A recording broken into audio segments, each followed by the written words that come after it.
Jai Shri Krishna. Over the last few days, from Thursday, the 1st, we had a reading of the 700 verses of Bhagavad Gita. Then on Friday, our cultural forum, songs, music and dance. Then on Saturday, we had, yesterday, actually the Gita Jayanti celebrations at SWAHA Sri Raam Dhaam.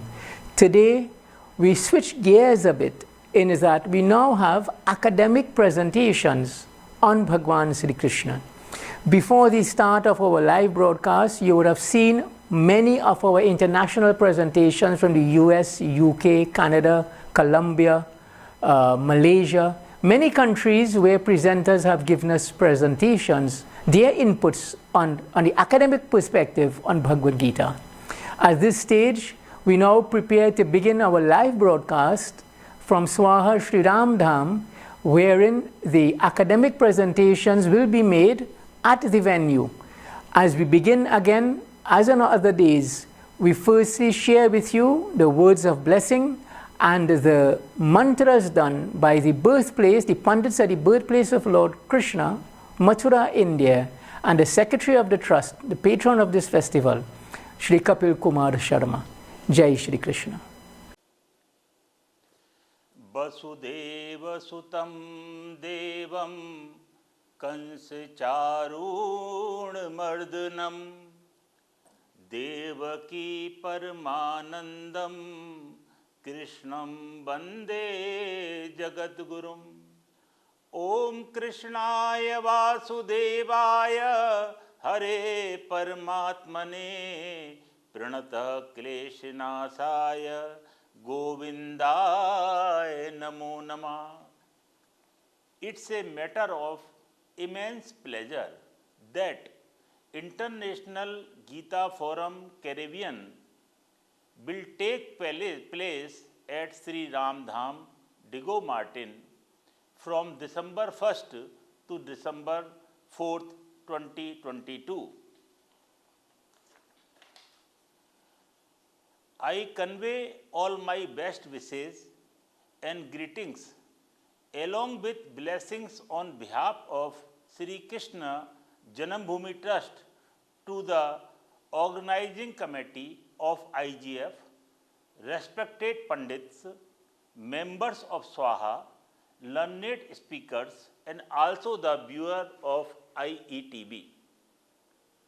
I would like to convey my best regards and obeisance to founder and chairman of International Gita Forum, spiritual leader SWAHA Sri Raam Dhaam, Honorable Pandit Sri Manidev Prasad Ji, for all of his great efforts and hard work he has put in since several years to make this forum a success, to help the people grow and know more about Lord Sri Krishna, Vedic Sanatan Dharma, its traditions and culture. My heartiest blessings and congratulations to Miss Kalyani Vani Prasad and Pandit Kavish Veda Prasad for their contribution in the success of IGF and also making this forum more adaptable to the younger and more vibrant audience. On the auspicious day of Margashira Krishna Triyodashi, that is 22nd November 2022, learned priest of Sri Krishna birthplace temple, Sri Krishna Janambhoomi temple, will offer a puja and pray to his Almighty Lord Sri Radha Krishna Yugal Sarkar with invocation, Mangalacharan and mantras for the true success of IGF. For all of you wonderful Trinidadians, Krishna devotees, participants, viewers of IETV and all the associates, those are working hard for the noble cause. Now is the time for us to imbibe the divine energy of Sri Krishna Janmabhoomi, the divine energy of the birthplace of Lord Sri Krishna into our lives. experience a blissful state of existence, surrounded by the mantras, and witness the calmness that doing puja brings to us. Jai Sri Krishna. गणानां त्वा गणपतिगुं हवामहे कविं कवीनामुपमश्रवस्तमं ज्येष्ठराजं ब्रह्मणस्पत आनः शृण्वन्नोतिभिः सेदसादनं महागणपतये नमः। देवा अवन्तनो यतो विष्णुर्विचक्रमे प्रथिधानि दधे पदं समोल्लवस्य पांसुरे त्रीणि पदा विचक्रमे विष्णुर्गोपा अदाभ्यः अतो धर्माणि धारयन् विष्णुः कर्माणि पश्यत यतो व्रतानि पस्पसे इन्द्रस्य युज्यः सखा तद्विष्णुः परमं पदं सदा पश्यन्ति सूरयः दिवेव चक्षुरा ततं तद्विप्रासो विसन्नभोगातृगृहां सस्समिन्धते विष्णोर्यत्परमं पदम्। श्रीगुरुभ्यो नमः। हरिः ओम्। संसमिद्यो वसे वृषन्नग्ने विश्वा न्यर्या इलस्पदे समिद्यसे स नो वसोऽन्याभरा सङ्गच्छध्वं सम्पदध्वं सम्भोमनांसि जानताम् देवा भागं यथा पूर्वे संजानाना उपासते समानो मन्त्रः समितिः समाने समानं मनसा चित्तमेषाम् समानं मन्त्रमभिमन्त्रयेव समानेन वो अभिसाजोमि समाने आकोतिः समाना हृदयानि वः समानमस्तु वो मनो यथा वस्सु सहसते। ॐ योपां पुष्पं वेद पुष्पवान् प्रजावान् पशुमान् भवते चन्द्रमा वा अपां पुष्पं पुष्पवान् प्रजावान् पशुमान् भवते य एवं वेद योपामायतनं वेद आयतनवान् भवते। ॐ राजाधिराजाय प्रसय्यसायिने नमो वयं वै श्रवणाय गुरुमहे समे कामान् कामकामाय मह्यं कामेश्वरो वै श्रवणो ददातु कुबेराय वै श्रवणाय महाराजाय नमः। ॐ देवकी नन्दनाय विद्महे वासुदेवाय धीमहि तन्नो कृष्णः प्रचोदयात्। ॐ वृषभानुजाय च विद्महे कृष्णप्रियाय च धीमहि तन्नो राधा प्रचोदयात्। नानासुगन्धपुष्पाणि यथा कालोद्भवानि च पुष्पाञ्जलिमया दत्त्वा गृहाणां परमेश्वरः मन्त्रपुष्पाञ्जलिं समर्पयामि। श्री राधा कृष्णाभ्यां नमः। वंशी विभूषित कराल नवनीरदाभात् पीताम्बरा दरुण बिंब फलाधरोष्ठात् पूर्णेन्द्र सुंदर मुखाधर बिंद नेत्रात् कृष्णात् परं किमपि तत्त्वमहं न जाने। कान्तिशिताम्रसति निन्दित शारदिन्दो यत्रैकतौ विलसितामसिताङ्गशोभाम् वृन्दावनेऽपि कृतया मुनिगाङ्गसङ्गम् राधा मुकुन्दयुगलं तदहं नमामि। बरः पीडं नटवरवपु कर्णयो कर्णकारं बिभ्रदवाशा कनककपिशं वैजयन्तीं च मालां रन्ध्राण वेणुरधर सुदया पूरयन् गोपवृन्दै वृन्दारण्यं स्वपदरमणं प्राविशत् गीतकीर्ति। कृष्णाय वासुदेवाय हरये परमात्मने प्रणतः क्लेशनाशाय गोविन्दाय नमो नमः। वसुदेवसुतं देवं कंसचाणूरमर्दनं देवकी परमानन्दं कृष्णं वन्दे जगद्गुरु। ओम बोलो राधा कृष्ण भगवान की, बोलो राधा रानी की, बोलो आज के आनंद की।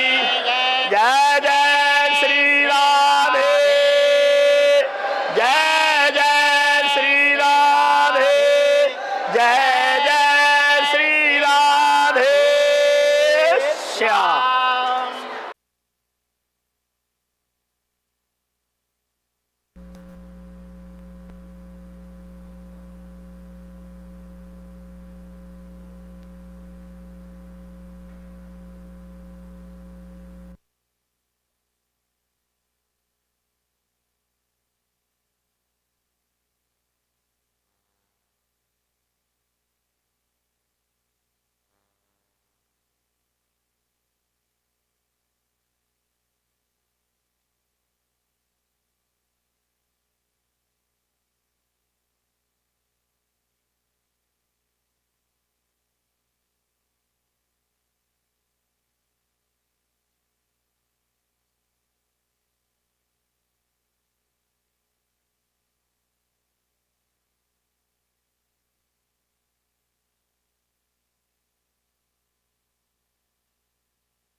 As we begin our Morning session, let me firstly acknowledge the presence of all the speakers, starting with Dr. Muslim, Professor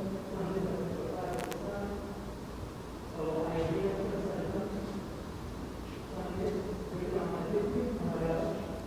and in our audience, Director of SWAHA, and all our viewers and listeners from ITV, and those who are viewing us on ITVTT.com. This year, our 11th International Teacher Forum comes to an end as we go with our academic forum.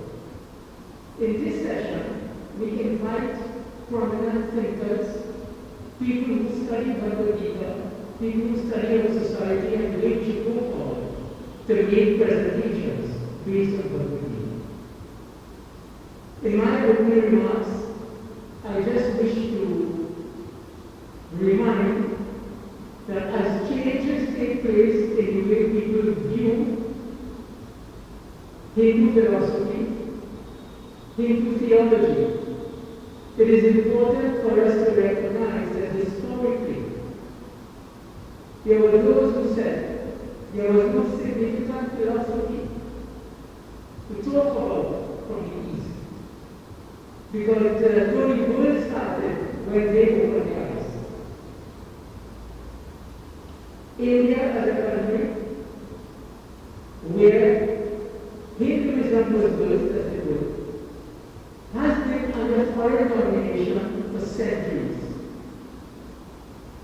Many of us know the history, so there is no need for me to rehash it. A consequence of that has been the engendering or the creation of a sense of inferiority, even among those who practice Hindu traditions.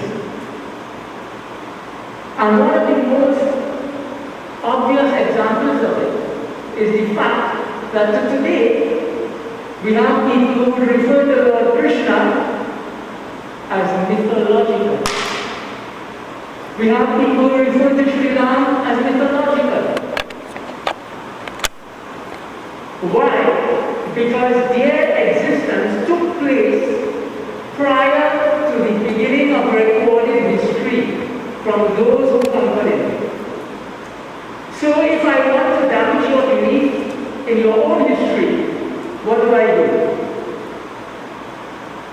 I share and I create the narrative that Sri Ram, Sri Krishna, they are myth. They never existed. But I'm sure if we all start doing research, very recently, the sample city of Dwarka was unearthed.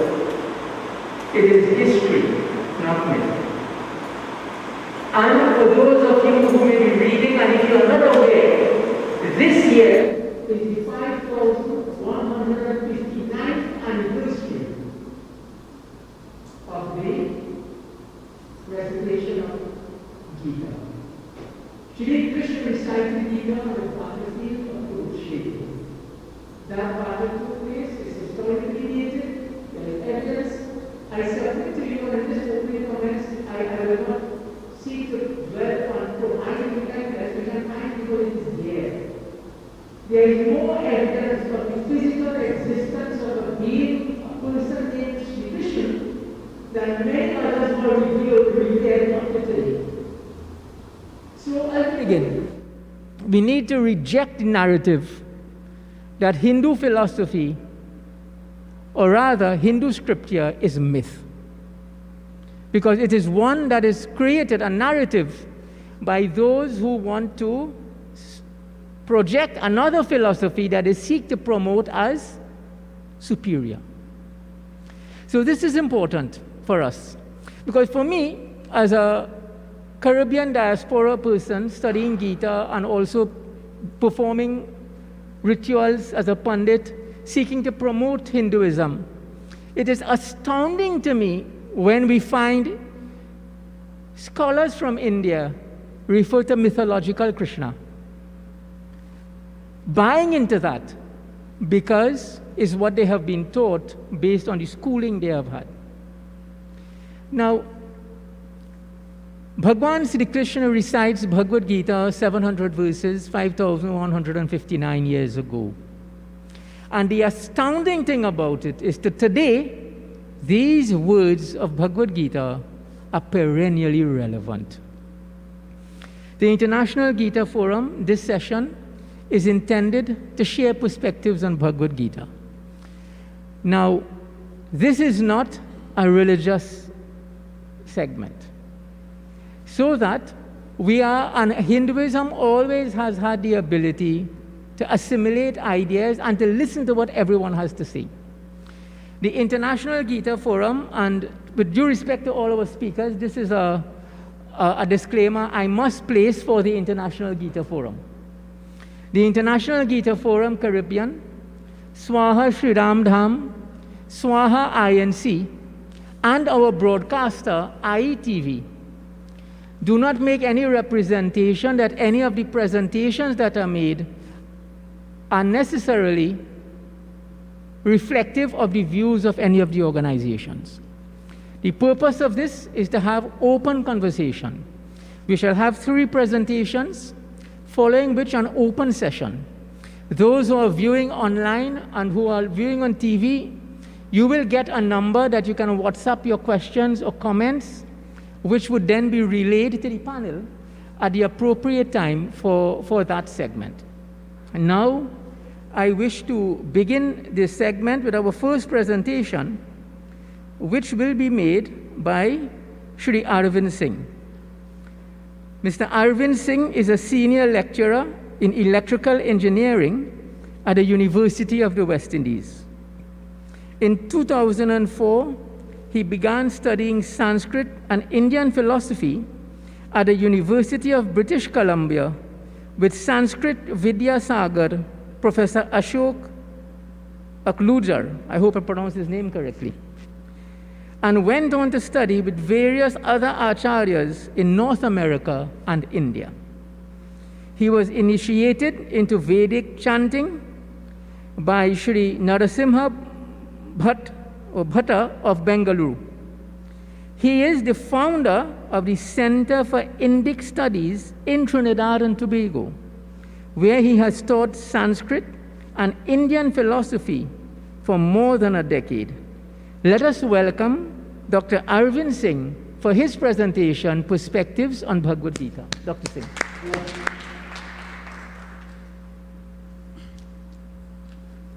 Sitaram all.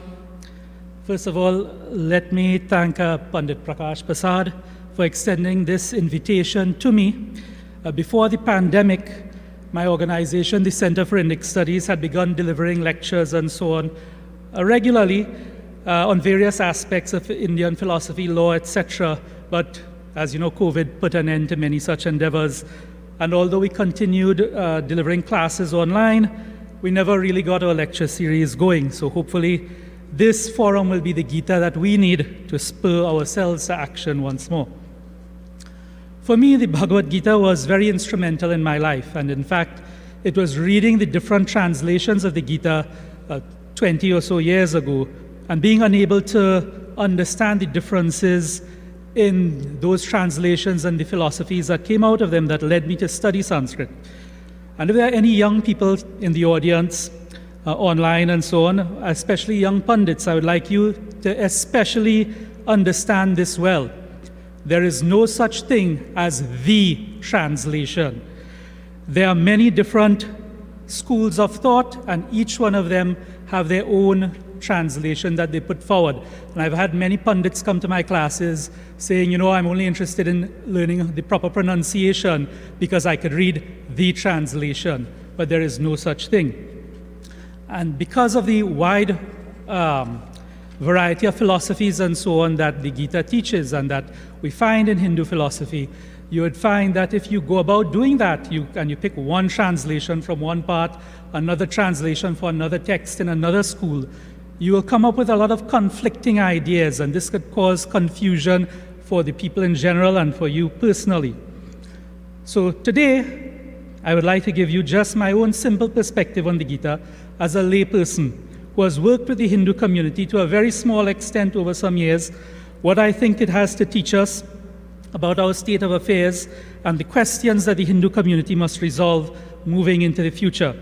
I'm certainly no expert on the Gita, so you might have heard a lot of these things already, but I hope at least you come away with a bit more curiosity. The Gita is the best known of a number of Gitas which were spoken by Krishna.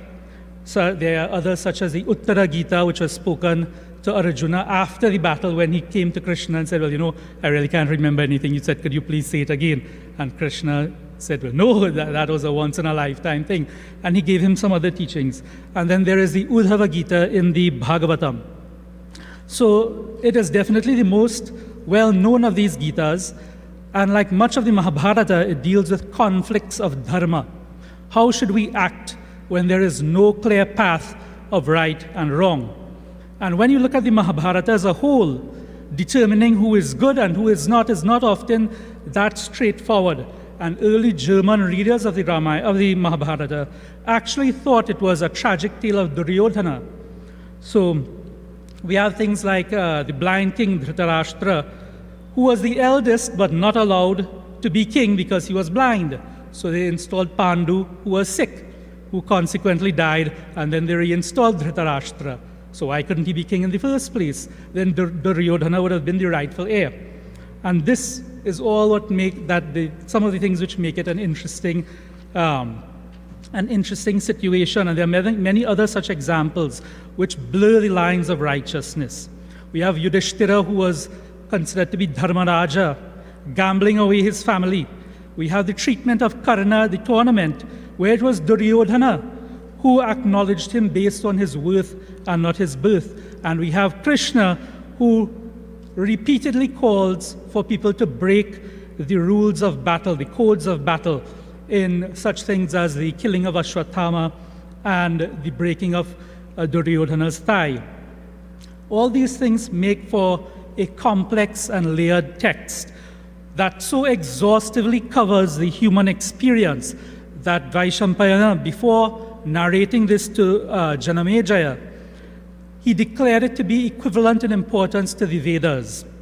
And so complete was it that he said, Dharme charte cha kame cha mokshe cha bharatarshabha yad ihasti tadanyatra yad nehasti natat kvachit.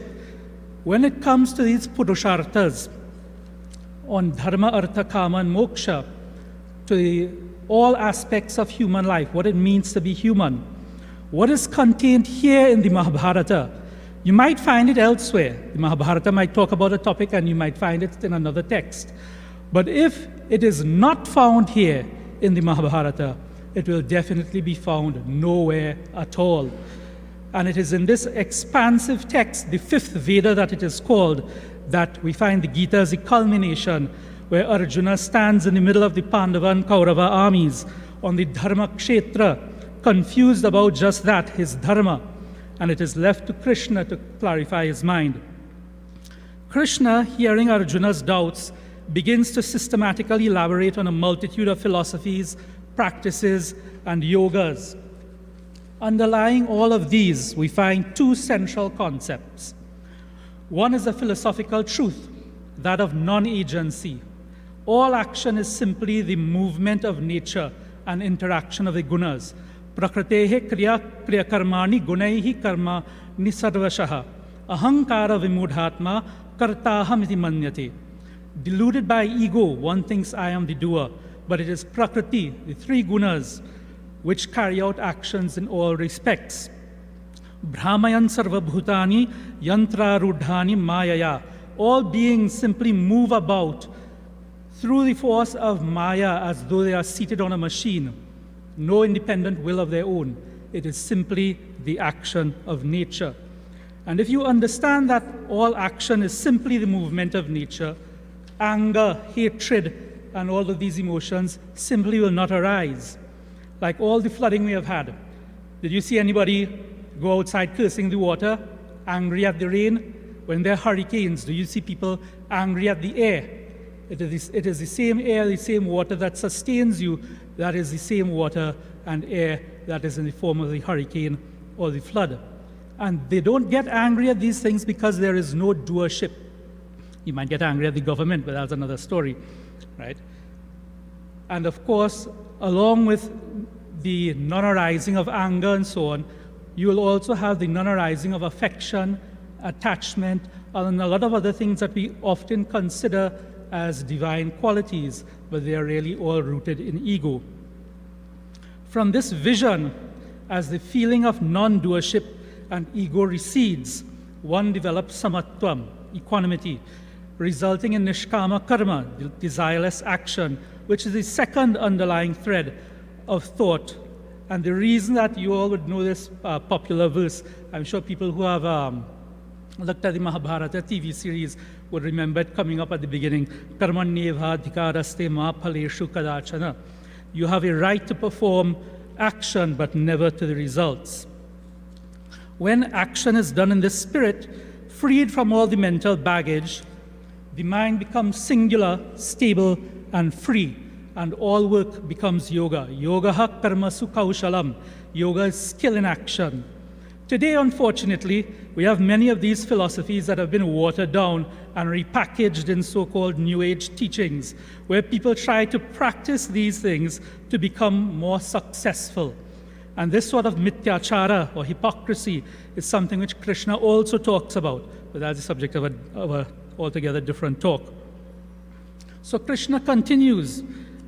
After he discusses the philosophies, he goes on to talk about the gunas, what constitutes sattvika, rajasika, and tamasika behaviors, what is daivika and asurika, and what are their results. And after all of that, at the end of the 18 chapters, after giving Arjuna all this knowledge, after giving him the Vishwarupa Darshana, that is the vision of the divine form, right at the end comes to what is one of the most remarkable statements in the context of religion as we know it. He tells Arjuna simply, Yatechasi tatha kuru, do as you wish. And this is an absolutely phenomenal statement.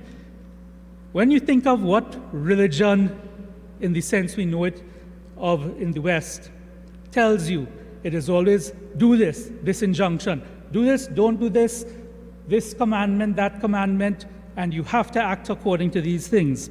But here, Bhagavan Krishna says simply, Yatechasi tatha kuru. And this is what you expect of a God who is truly above everything and unaffected to say.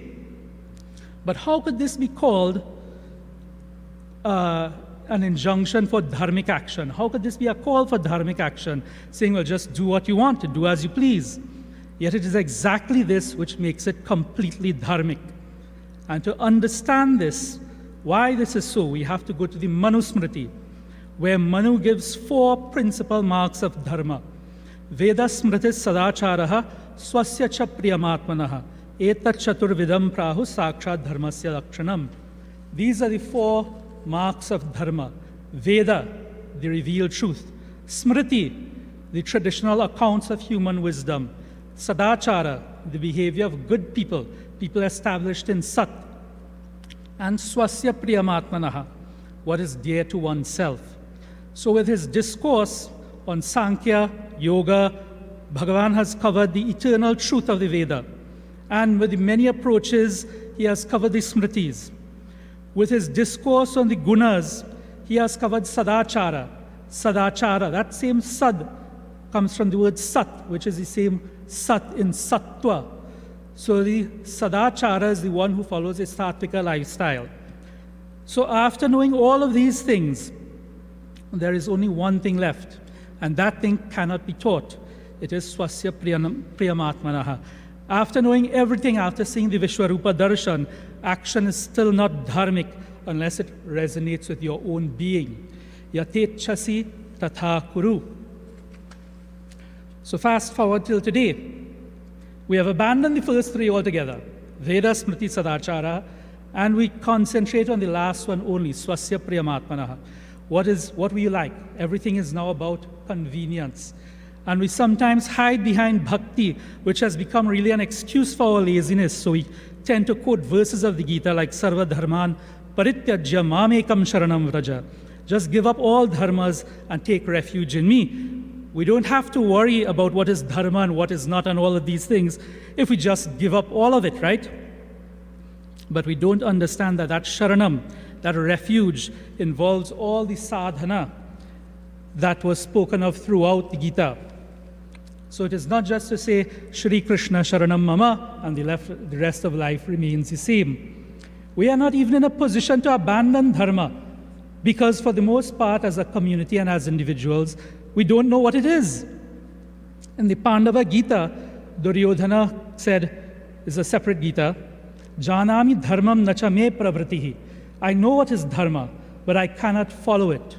But we find ourselves in a worse position. One, we are unsure about what dharma is, what it means for us. And two, even if we did, we are not prepared so that our action is effective. And these are the things that are left unsaid by the Gita, because Arjuna had a clear-cut dilemma in front of him. He knew generally what his dharma was as a warrior, as a kshatriya, and he was extraordinarily prepared to fight. He had years and years and years of single-minded pursuit of the art of war in order to come to this point. The clarification of his mind simply allowed him to act dharmically. It simply gave him the strength to go on. But it did not give him the success. The success came from his preparation. So, what do we have to do to get to this point? The thing that is really required is sacrifice, and this is a theme you'll also see running through the Gita, the sacrifice, people sacrificing the senses, the mind, etc. This requires a sacrifice of time and study, and personally I don't really see this happening in the community. Do we have leaders who are willing to take up these single-minded pursuits, to abandon their jobs, to devote themselves to full-time sadhana, or is there still fear for their livelihoods and their children's livelihoods? Are our communities willing to support those people in their pursuits so that they don't have these worries? This is how society was set up in the time of the Gita. And this is also what we could take dharma kshetra to mean.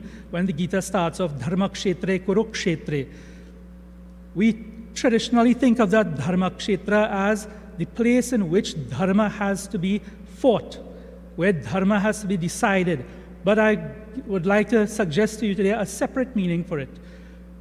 The kshetra, or the ground where dharma is even possible. And what I would like to suggest to you today is that we are not even on that ground, because the society we live in does not make possible dharma in the same sort of way it was, dharmic action in the same sort of way it was in the days of the Gita. So what do we have to do? I think these are some of the questions in operating in our society. What do we as a community have to do? What are the systems we have to put in place so we bring ourselves to actually be on a dharma kshetra, on a field where acting dharmically is possible? And with those thoughts, I would like to leave it there, and we could pick up anything else in the question and answer session.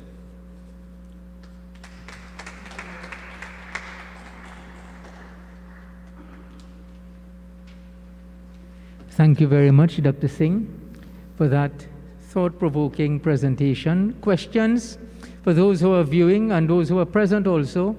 You can WhatsApp your questions and your comments even as the presentations are being done to 1-868-784-9880. So at the open forum, they will be placed before the presenters for their responses and comments. Now I wish to introduce the chairman of the board of SWAHA, the president of the University of Trinidad and Tobago, the spiritual leader of SWAHA Divya Ashram, which is the center's 3-story structure in Prisal, a man who has given years of service to both secular and on the religious field. I now wish to introduce Pandit Dr. Prakash Prasad to make his presentation. Panditji.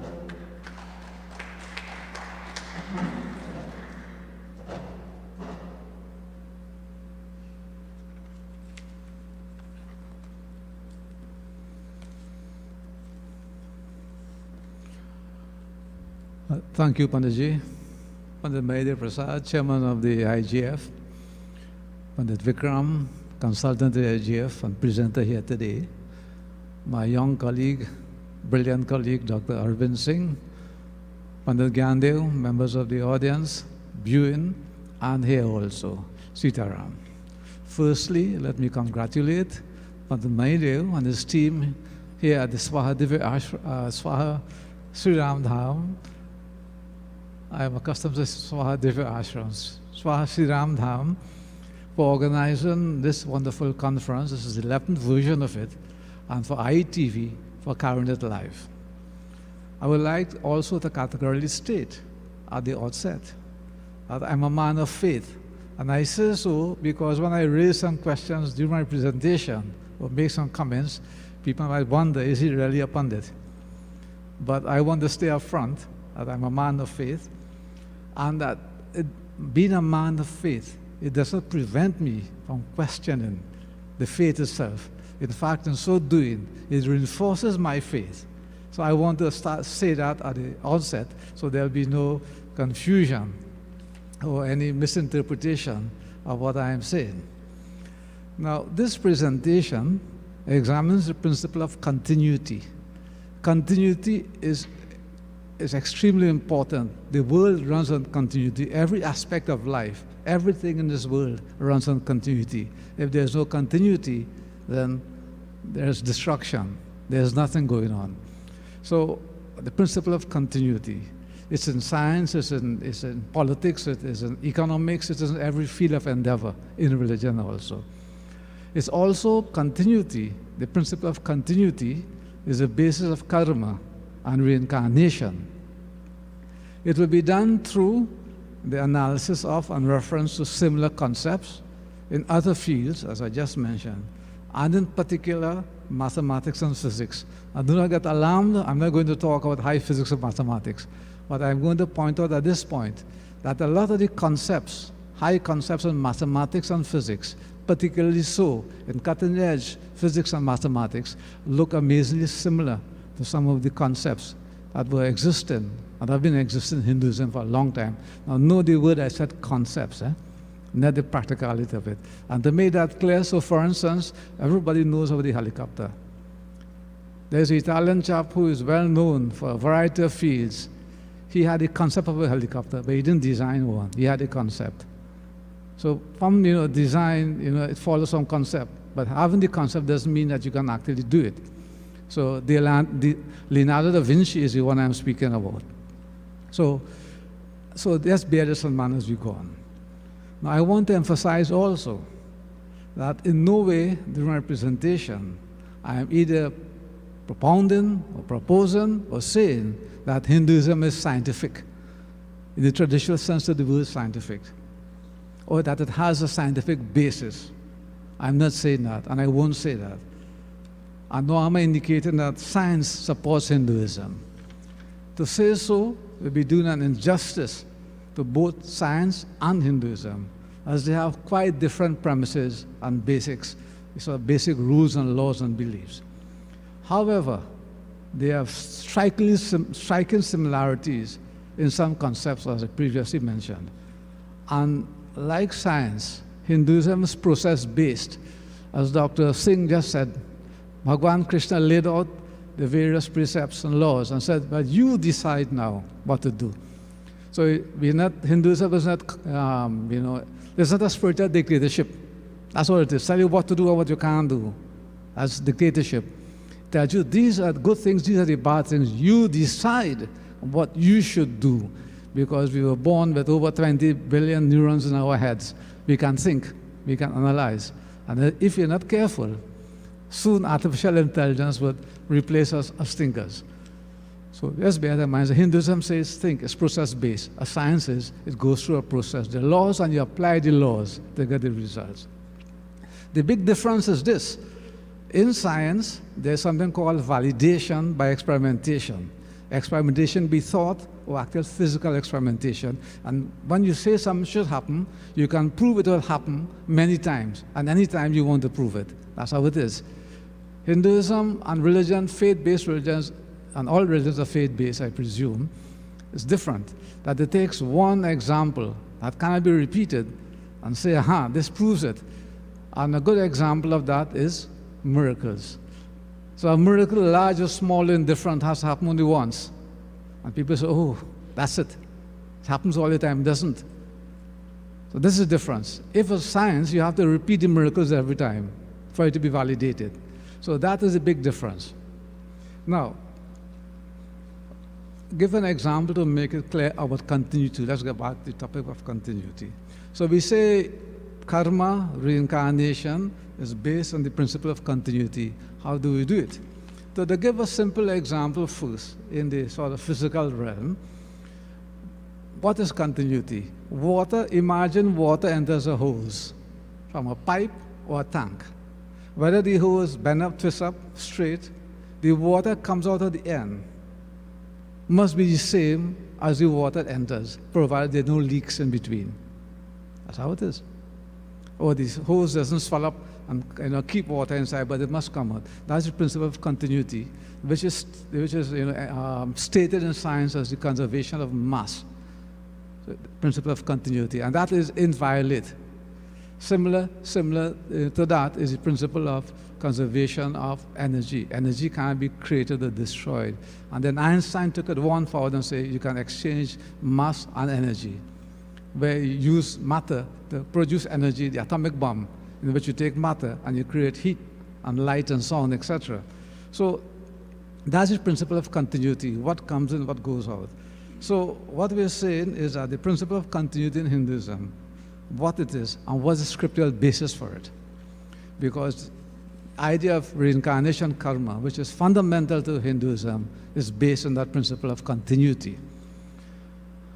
I will quote from the Srimad Bhagavad Gita, though there are earlier references in several of the Upanishads to this idea of continuity and also of reincarnation. The reason being that Hinduism is dynamic, it is self-organizing religion, and hence at periodic intervals, various important and fundamental precepts or beliefs are consolidated and put in a format that is understandable and relevant. So for instance, like the Srimad Bhagavad Gita, Bhagavan Krishna did that. Looked at all the philosophies. By some counts, there are 6 traditional Indian philosophies, some by 8. It depends on what but there's more than one. But Bhagavan Krishna sort of put them into a sort of coherent framework, and it is applied that way. And Hinduism is like that. It's a religion that keeps on looking at itself, asking questions, and going forward. And in fact, if you look at the Ramayana and Prabhu Shri Raam and the principles there, what applied there, what might be called binary two-state logic, right or wrong, if you wish, black or white, that something is right or is wrong. When we reach to the Bhagavad Gita and to the Mahabharata I refer to, then it becomes a lot more complex. Life is a lot more complex, that something is either right or wrong. Sometimes we think somebody is totally bad, somebody is totally good. Look at the case of Ravan. How could he be totally bad if Prabhu Shri Ram have granted him salvation? So each individual is comprised of good and bad. In fact, Tulsidas ji in Doha 6 of Balkan says that. So what we're saying is that this idea, and it's a progression upwards, that we go and the more we understand, and Hinduism is that, we get a deeper understanding. So by the time we reach the Srimad Bhagavad Gita and the Mahabharata times, Bhagavan Krishna times, the idea that everything, this two-state, either good or bad, right or wrong, doesn't work again. They will have evolved from that into what is called multi-state logic. Or if you want a popular say now, the 50 states of gray. Everything, between black and white, there's a whole set of gradations of grayness. So that's how it is. So in fact, there's a lot of the high science now is using that sort of philosophy by way of example. Any one of you who have a washing machine, I'm sure you all do, is based on that. You're throwing your load in there, the clothes, and it adjusts automatically based on that kind of multi-state logic, which was started, and which Bhagavan Krishna and Hindus started way back. So what we're saying that this principle of reorganization is the essence of continuity. For things to continue, we need to reorganize continuously. And that's how continuity comes into place. So in chapter 2, verse 20 of the Srimad Bhagavad Gita, Bhagavan Krishna says, Na jayate mriyate va kadachanyam bhutva bhavita va na bhuya ajo nitya shashvato yang purano na hanyate hanyamane sharire. Now this is a famous verse that at all funerals almost exclusively is recited, stating that the soul is immortal. That the person may give up the body, but the soul continues. And we give consolation to the bereaved that say, hey, the person has died, the form is gone, but his soul goes on.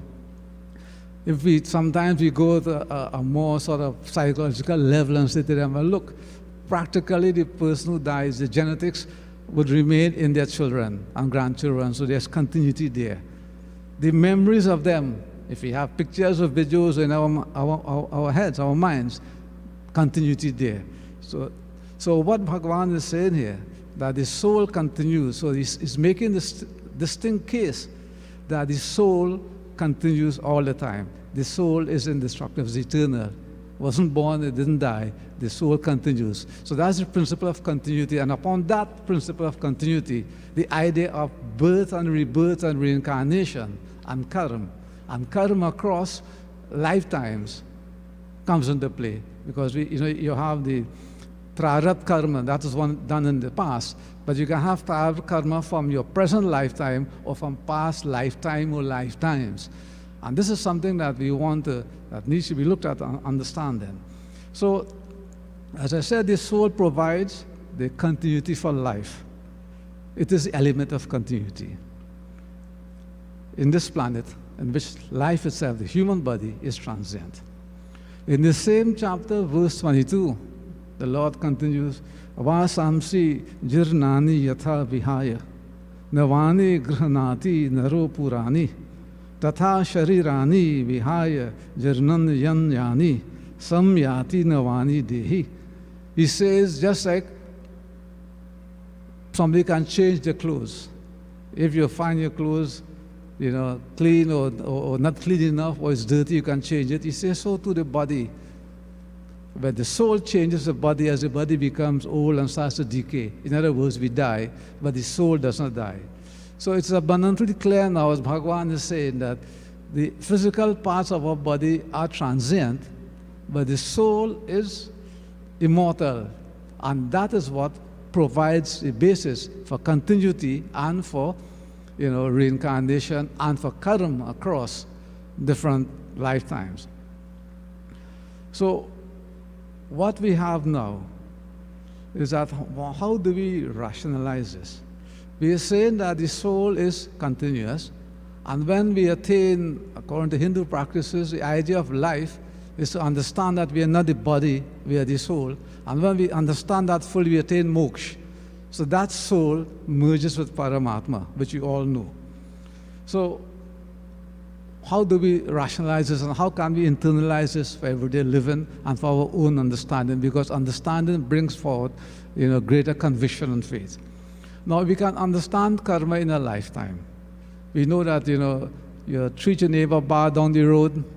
4 weeks ago, the consequences flow, the neighbor can not look at you nicely, or maybe try to get back at you. So within a lifetime, the flow of action.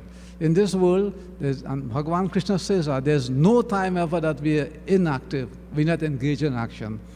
So we perform an action, and the consequence of the action flow. There's a flow or continuity of the action, because if you perform an action, it causes somebody else to act. That's another action. That's the flow of action. The consequences is a flow. Again, a continuity, a continuum. So what provides this continuum, or the medium, if you wish, for transmission? Let me give an example that is outside the following of religion. To explain this a bit more simple. To provide an example that can probably be easily understood. We live in a country with laws. So the laws of the country provide the medium for which actions, when we do, can have consequences. The consequences flow, or this continuum provides a basis. That's what a strata, if you wish. So, if imagine you have some infraction of the law, perform some infraction of the law in Trinidad, then the laws of Trinidad apply. So you face the consequences, whether it's a fine, a few months in jail, a few years in jail, whatever. That's the flow of actions for your initial action. That's the continuum. The laws of the country provide that. Now, let's take this case now, that you did some infraction of the law in Trinidad, but you run away. I don't want to call any country's name, but some other country. And in that country, there's no extradition procedure with Trinidad or no legal arrangement with Trinidad. Then the consequences of that action doesn't flow to you again because you're not here in the medium for it to affect you. You're not there. You're in a different place. Now, this is the question arises, that when we die and we're reborn, how does karma flow from this life to the next life? How does it flow? Because this clearly is what we call a sort of discontinuity, all right? That here, you leave Trinidad in the case of the law, and you went to the other country, so the law doesn't apply there. There's no flow in of it. You can't apply. The continuum of the law doesn't apply across it, or the platform to apply the law, whatever term you want to use. Now, when we die, discontinuity, that is a discontinuity. So people ask, how does karma from this life, how does it flow across that discontinuity, that death? What is the mechanism? Now, this is a very profound question. It's complex and is guaranteed to perplex also. How do we deal with that? Now, what I propose, we have to rely on anecdotal evidence, metaphysical analysis, metaphorical analysis, in addition to scriptural constructs and reasonably logical questions. Now, anecdotal evidence means that we don't have direct evidence measurements, but we say, that happens, so likely this will happen. Or if you give a more simple example, you hear Trinidadians are friendly. Most people say so. But how do you quantify that? Is 5% of the population friendly, 10% friendly, 20%, 30%? There are no measurements, but people say they're friendly. So you go on that. That's anecdotal. It's not very accurate, and it's not the best way to make decisions or to convince people. That's anecdotal. So how do we, look at this? So anecdotal evidence with regard to this transmigration of the soul, that we have cases, isolated cases, or some cases where people say they remember their past lives. You have, a few cases like that, but it's not regular. And there's no way you can verify. Now, in some cases, people did say that they went back and checked. I read 2 or 3 reports like that, and it sort of validated where they said they came from and what happened there. But it's not a regular thing. It doesn't happen continuously. It cannot be done at will as an experiment. So that is anecdotal. Somebody said so. There are no clear measurements. Again, we have to ask the question, and many people ask, why is it some people are born with certain endowed qualities and talents, and others not so? Why is it some people are born with, good, sort of physical characteristics, some very bright? Why they are geniuses at 4 years old? How come? Why? Is God fair? Is he unfair if there's a sort of God that does that?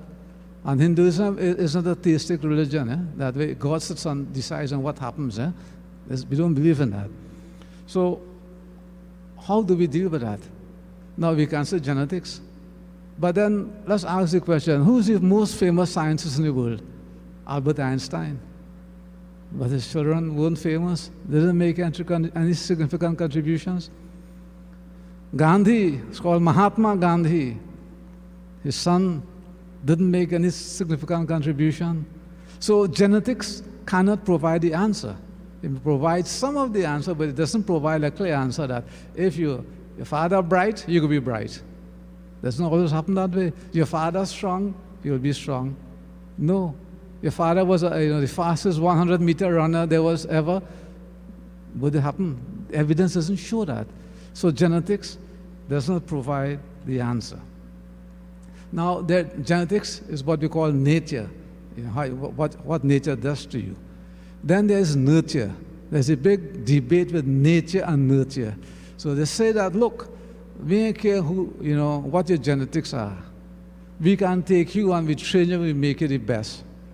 That's nurture. So you get good teachers, but there are many schools, and you have real good teachers, and you have bright children, and you have dunce children. Nurture ain't working there too.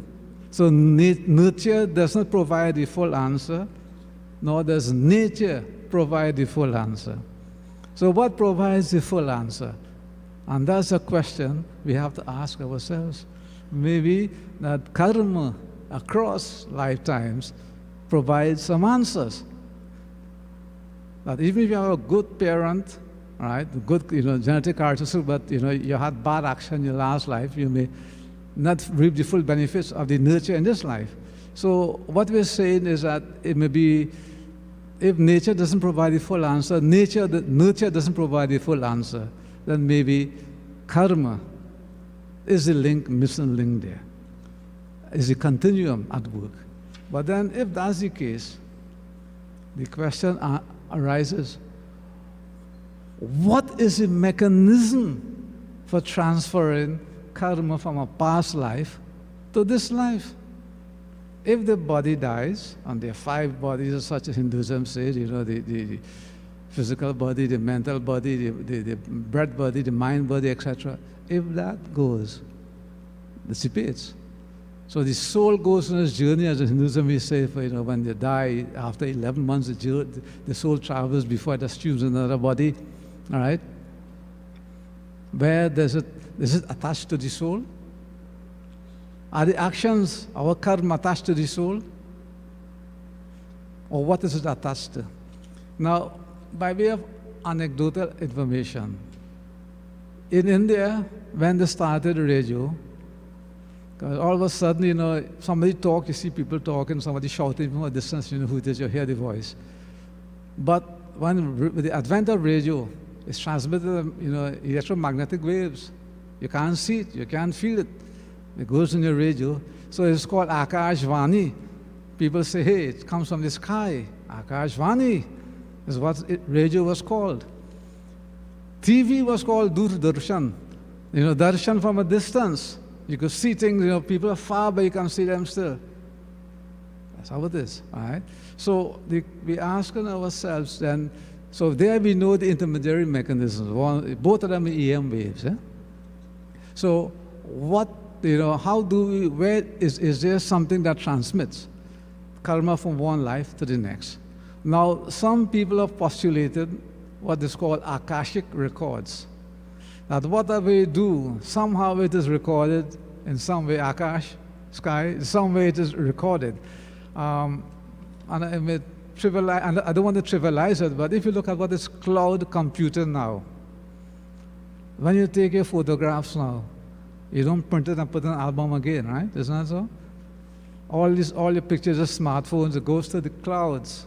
Now, not literally a cloud, but it goes to a computer somewhere far. But it's convenient for concept to say cloud computing is stored somewhere else in the sky as such. So, Akashic records, the concept is that whatever we do is stored somewhere. Now, that is based on the fact that of continuity, when energy in this world is never lost. Whatever we do, energy keeps on changing one form to the next, but it remains in the world. So a similar concept has been put forward that whatever actions we do, the consequences, everything is stored somewhere, and it continues moving. There is no, and that comes when you go in your next life, that attends to you. But if that is the case, then how would the karma know what is your karma and what is my karma to attend to the soul and the body when it attains a new body? For that to happen, to use a scientific terminology, a computer terminology, each soul must have an identifier. That wouldn't be nice that somebody did good karma in the last life when they're reborn. All the good deeds of the karma go to somebody else. There's some confusion, a mix-up of souls. That wouldn't be good. It's not so. So there must be some, way Now, we know in Hinduism, it's standard, is accepted belief that when the soul, the Jivatma, merges with Paramatma, it loses identity. The very fact that it loses its identity does not imply or impute that souls have identities. I don't know, I'm asking this, this is sort of things we have to think about, understand. So if souls do have identity or identifier, then we can say, hey, then we can say this, it provides a concept, the basis for karma going across this discontinuity of death. As the soul leaves one body, the karma attached to that soul, wherever it is stored, but it attaches again to the soul, the same soul in a new body. So this is something we need to look at. But if we agree on that then, that the soul has identifier, the distinct souls, definite souls, then in this world, there must be a finite number of souls. That follows logically, is not so. Hinduism says there are 8,400,000 different life forms. Theoretical biology says there is possible to have 15 million different life forms. But, as a famous prime minister says once, you're living until you're dead. Or to put it in science, it's true until it's proven untrue. So we don't know as yet whether the biology is true. We keep on learning, so going forward. But that's the case, and this another question arises, that is there a finite number of souls? And if there's a finite number of souls, because Hinduism does say that there are a finite number of life forms, and therefore should be a finite number of souls. But it does not say, as far as I know, and I stand to be corrected, that souls have identifier, but we can, it will seem we can impute that, or it is concerned, it is, well, the rationale or the logic is that should be logical for souls of identifiers or identity, so that the karma can attach. So these are some of the concepts, like I say, that we apply, to our analysis of religion. That, and as I said at the beginning, that yes, I'm a pundit, but I also am an engineer by profession for many, many years. So therefore we look at other things, and I use Hinduism is about not having separate different, things. I always use the example, the problem we face in the world today, people say your private life is your private life, your public life is your public life. And if a person is a thief in the private life, sorry for the language, they would not be a thief in the public life, but more than likely they would be, because the same person is not so. So why would they not want to succumb to temptation? So Hinduism says you are holistic, you have to look at yourself in the whole way. And so what we do, Hinduism, about syncretizing, pulling things together. So therefore, as I see it, whatever analytic techniques we learn in science, and I'm sure Dr. Singh does the same thing, we apply it. But it doesn't mean that we are saying it is wrong. That's the practice of Hinduism. The first time Lord Buddha preached, right? He preached in front of Swamis and Pandits. They told him, you have something different, you think you're different from us, you have a different view from us, let us hear your view. So Hinduism has never shied away from questioning, from listening to different points of view, and that is how we progress. So Hinduism, like I say, is not about spiritual dictatorship. It is not a dinosaur that will become extinct because it doesn't change. Hinduism is ever changing. The same principle, the same continuity, same basic principles apply, but as we go on, we have more understanding. We put it in a way that we can go forward. That is why there's the famous saying at the end of it, naiti, naiti, when asking questions. It's not this year, we haven't finished the end of it. So I will end by saying, na abhi tak. We don't know the answers to that. Shayad bhavish mein jawab aaye. Maybe in the future, the answers will come. Sita Raam.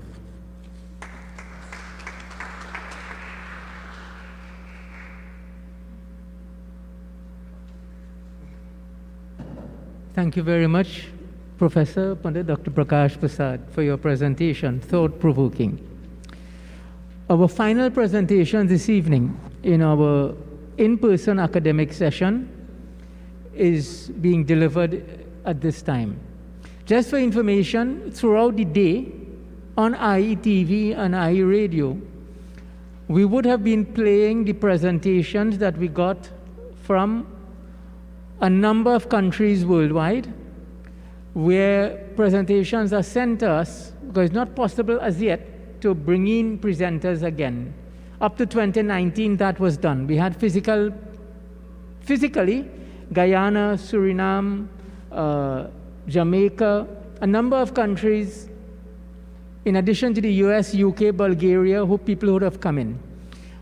What we did, the good in COVID, if I may just suggest, is that it created this opportunity for shrinking of borders in the terms of being able to communicate.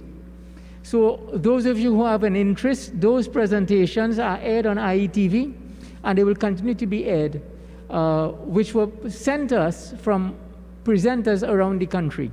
Many of you who will be viewing our presentations too, you would notice at the start of every presentation for this year, one of our partners, the first International Gita Forum that was held in 2012, the chief guest was the secretary of the birthplace of Lord Krishna, Sri Kapil Kumar Sharma, who journeyed to Trinidad. In fact, they sent artisans.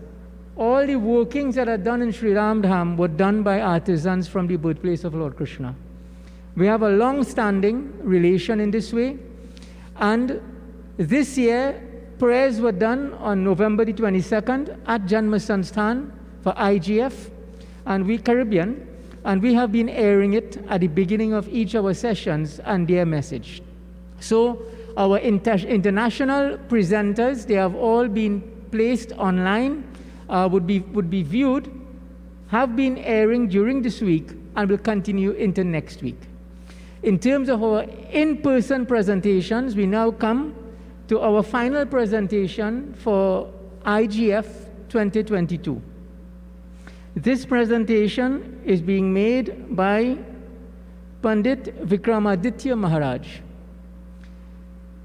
I first came into contact with Pandit Vikram when he was hosting what I believe, I'm subject to correction, but I believe I'm correct, the first ever Sanskrit Ramayana Yagya in Trinidad and Tobago.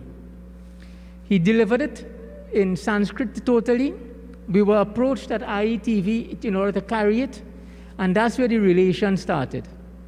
Following that, he recited the entire Bhagavad Gita, which has been edited by Pandit Kavish and is aired. And as the relation developed, I invited him to get involved with us in the International Gita Forum. This year, 2022, I think in 2019 you presented. Yeah, that relation was developing. 2020 and 2021 was online. And in 2022, we have asked him again to come in. We have appointed him as our International Gita Forum Caribbean consultant.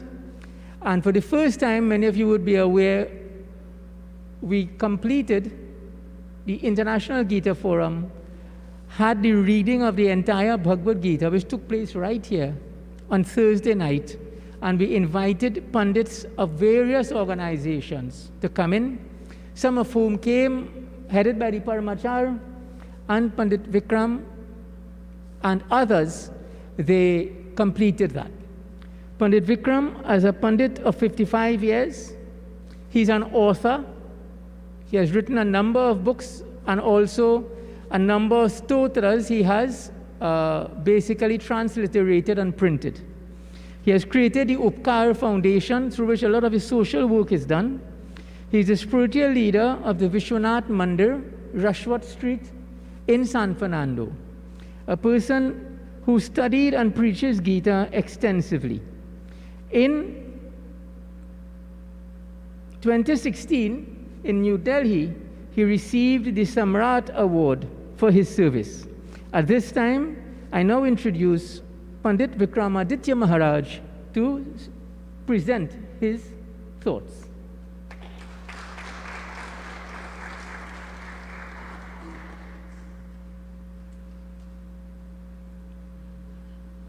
Sitaram, the chairman and the founder of the International Gita Forum, Pandit Manidev Prasad.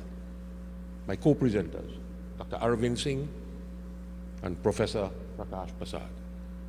The chairman of SWAHA is also here, Pandit Gyandev. To all the members of the audience, those who are looking on worldwide. I was asked to present a paper different to all you. I was given a topic I've never heard of. So that in itself made it strange. But it's the most interesting topic you will ever hear. And the topic is called Umar Gita Kal Vadit Shiksha. How old is the Gita? Umar Gita. It is ageless. The Gita is not 5,124 years old. You believe that's something wrong with you. And Kal Vadit Shiksha, that the teachings you derive from the Gita have existed millions of years ago. So who taught it? How did that come about? In the present form, it is accepted that the Gita is 5,124 years old. That's accepted. Give and take a few years here and there. But this is just a narrow picture. Sant Goswami Tulsidas was a genius, because some of the writings of Goswami Tulsidas is exactly what you find in the Gita. Hari Ananta, Hari Katha Ananta. God is boundless. So how could a human being, no, let me take out the word being. How could a human with a limited mind understand God who is boundless? Not possible. It's not possible. And then, Lord Krishna, on this battlefield, slipped in a verse to Arjuna that threw him off completely. He was already in confusion.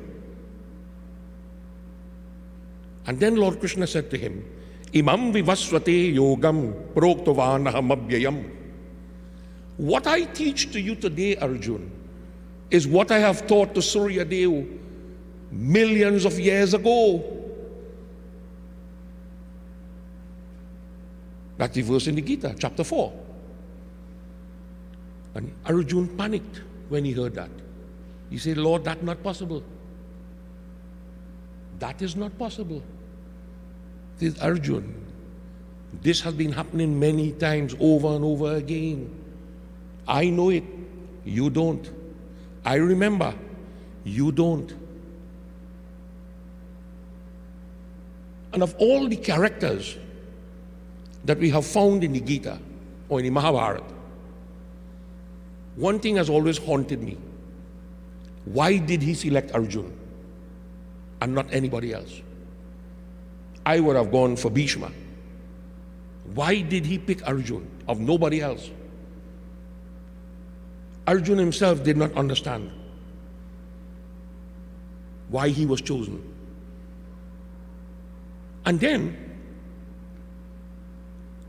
he got the attention of Arjuna.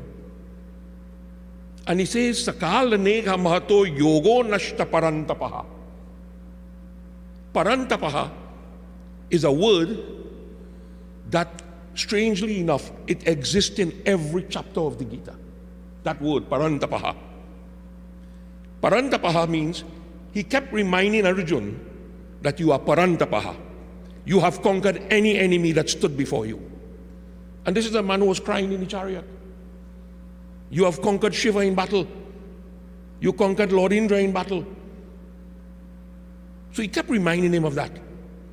He says, the danger, Arjuna, is that when this Gita came down from generation to generation, father to son coming down the road, something went wrong. Yogo nashta parantapaha. This yoga, nasht. The chain was broken. Now, that is where the problem started, when the chain was broken. How do you restore that chain? It was broken by humans. It wasn't broken by God. You cannot take a human being who create that monster to fix it. He cannot fix it. It cannot be fixed. We all know that. And then he looked at Arjuna and he says to him, Paritranaya sadhunam, vinashaye cha dushkritam, dharma sansthapanarthaya, sambhavami yuge yuge. I have to fix this, nobody else. And for me to fix this, Arjun, sadhunam, the world always had good people. Not everybody good, but it always had good ones. Somebody has to protect them. And to protect them, I myself have to come and protect them. When I come here, Arjun, I have to know, the very next verse says, what's the next line? The next verse? Paritranaya sadhunam, the next verse. Oh. Dushkritam. That evil which exists cannot be handled by the human. If you harm my child, Doc, I don't think you'll have a place in this universe you could hide. And then what is going to happen?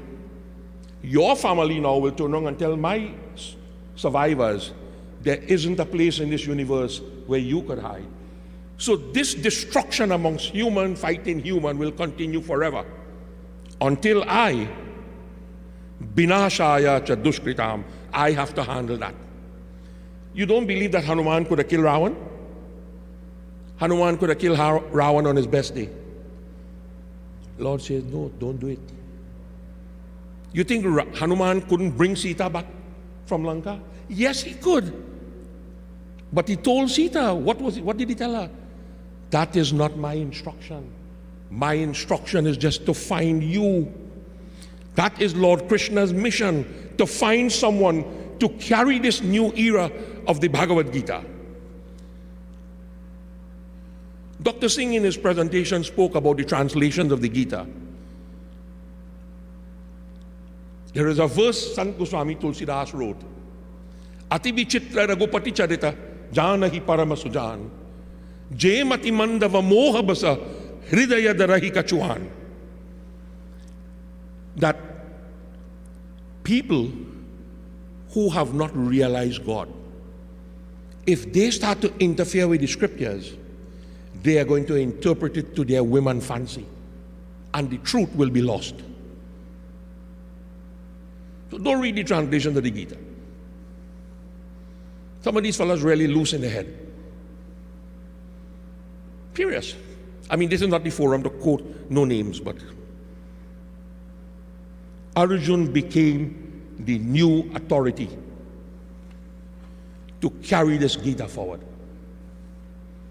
He was the one. How do I know that?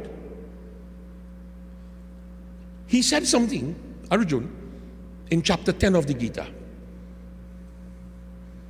Param Brahma, Param Dhama, Pavitram Paramam Bhavan, Purusham Shashvatam Divyam Adi Deva, Majam Vibhum.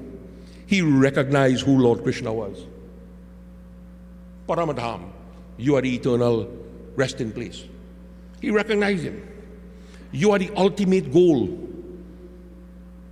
Lord Krishna was preparing him for that.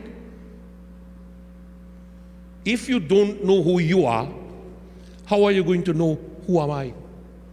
You have to know you first before you know somebody else. I have a nice question I normally ask people. Who do you love most in the world? That's right. I love me first. Because if I don't love me, sorry, you ain't gonna love nobody else. I mean, when you're home, you could give a different answer, but. And Lord Krishna kept driving the message, until he heard what he wanted to hear from Arjun. What would the Lord want to hear from Arjun? One word, one line. Saravameta dridam manye yanamam vadasi keshava. That is what Lord Krishna wanted to hear. And that means simply, I totally accept as truth what you have said to me, O Lord Krishna. He was the vehicle to carry it forward. He accepted it. So when Lord Krishna tells him later on, do what you want, Arjuna was teasing him. Because he already said, Sarva meta dridam manye. I have already accepted whatever you want. So he wanted to see Lord Krishna's reaction. Lord Krishna said, hey, do what you want. He already knew the truth, that this was the person. From the dawn of civilization, people have been drawn to something called saktaha, without knowing the dangers of it. Saktaha means the attachments that we have in this world. We are not attached to God. If I conduct services in the mandir, I am running air condition, I'm running lights, and nobody shows up and nobody contributes towards the mandir, how long is it going to last? It's not going to last. So our attachment was wrong. We were led to believe that the human being should be attached to happiness. Seek happiness in this world. But there was no manual how to do it. So we got attachment to things we thought would make us happy. Valmiki, in his writing, had written a verse, Atma sukhe niyoktabhya sukha bhaja prajasmritaha, that life should be directed towards happiness because it is the birthright of man. We were born to be happy. But what happiness? Any happiness that we get because of contact of the senses going to end in grief. You see somebody you like, you get married. She dead and gone. It ends in grief. The happiness Valmiki was talking about is the uniting of the Atma with the Parama Atma, the source of all happiness. That is a different kind of happiness. And the more we sought this happiness, is the more we became attached to the 7 deadly sins or the 7 deadly evils. Greed, anger, hatred, false pride, lust, ego. The smallest one there is ego. It's only 3 letters. But ego is the most important one, because if you take them as 3 separate letters, you ended up edging God out. So that has to be the most dangerous one. And ego, trust me, is a deadly sin. I've seen it. The human being, in his quest, in his search, went down the wrong road. Bhagavad Gita says, Atma praja bitastabda dhanamanas sadan bitaha yajante nama yagyaste dhambena vidipurvakam. He became intoxicated, not with alcohol, intoxicated with wealth, intoxicated with this false honor that people give to you. He became very arrogant with it. And when he worshiped God only in name. We have seen that happen. You go to homes to do puja, the family sit down and do puja, the father sit down in the gallery one side. We have seen it. All of us have seen it. Without following the scriptures. This is what makes it complicated. Everything that is done in Sanatana Dharma has to be done in accordance with our scriptures, not in your opinion. Opinion don't check. The scriptures are the authority on what should be done. And again I refer to Sant Goswami Tulsidas. Nahiko asajanama jagamahi prabhuta payi jahi madanahi. Never was a man born in this world, and never will a man be born in this world that power cannot corrupt. Power will corrupt anybody. I now see a new trend. Power don't corrupt nobody. It's people who just corrupt power. I don't know how that one going to work, but I ain't see nobody who can master that part of it yet. I don't buy that.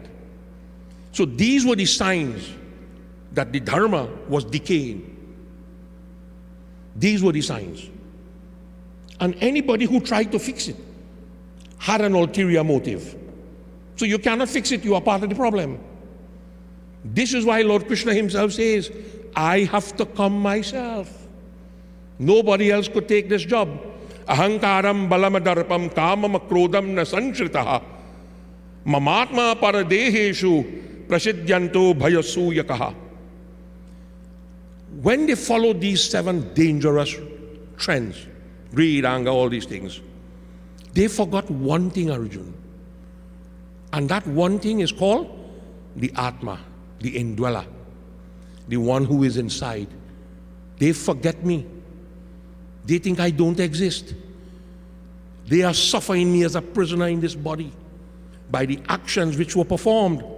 Tanaham dushatah kruran sansareshu naradaman chipyam yajadamasrashyu bhana surishve yonishahu. There comes a time when I cannot bear it no more, Arjun. And I have to, against all my belief, I have to punish them for that. And how do I punish them? They are born as demons in this world. They do that to themselves. I didn't do that for them. I was trying to help them. Asudim yonima panana modo janmani janamani mama prapya iva kaunteya yato yantya dhamam gatim. They failed to reach me, Arjun. That is the happiness, to find back God. And they have failed in that journey. He said, Mudha means foolish. These foolish people, birth after birth, are born in lower and lower levels. Of the 8,400,000 species, they're going backward. But Kalvadit Shiksha, that is the catch. Timeless teaching. All is not lost, Arjun. Why? Because every life form is given the chance to redemption. If redemption is the right word to use, I'm not sure. But I prefer to use that word for the time being. Because nobody can redeem you. You have to redeem yourself.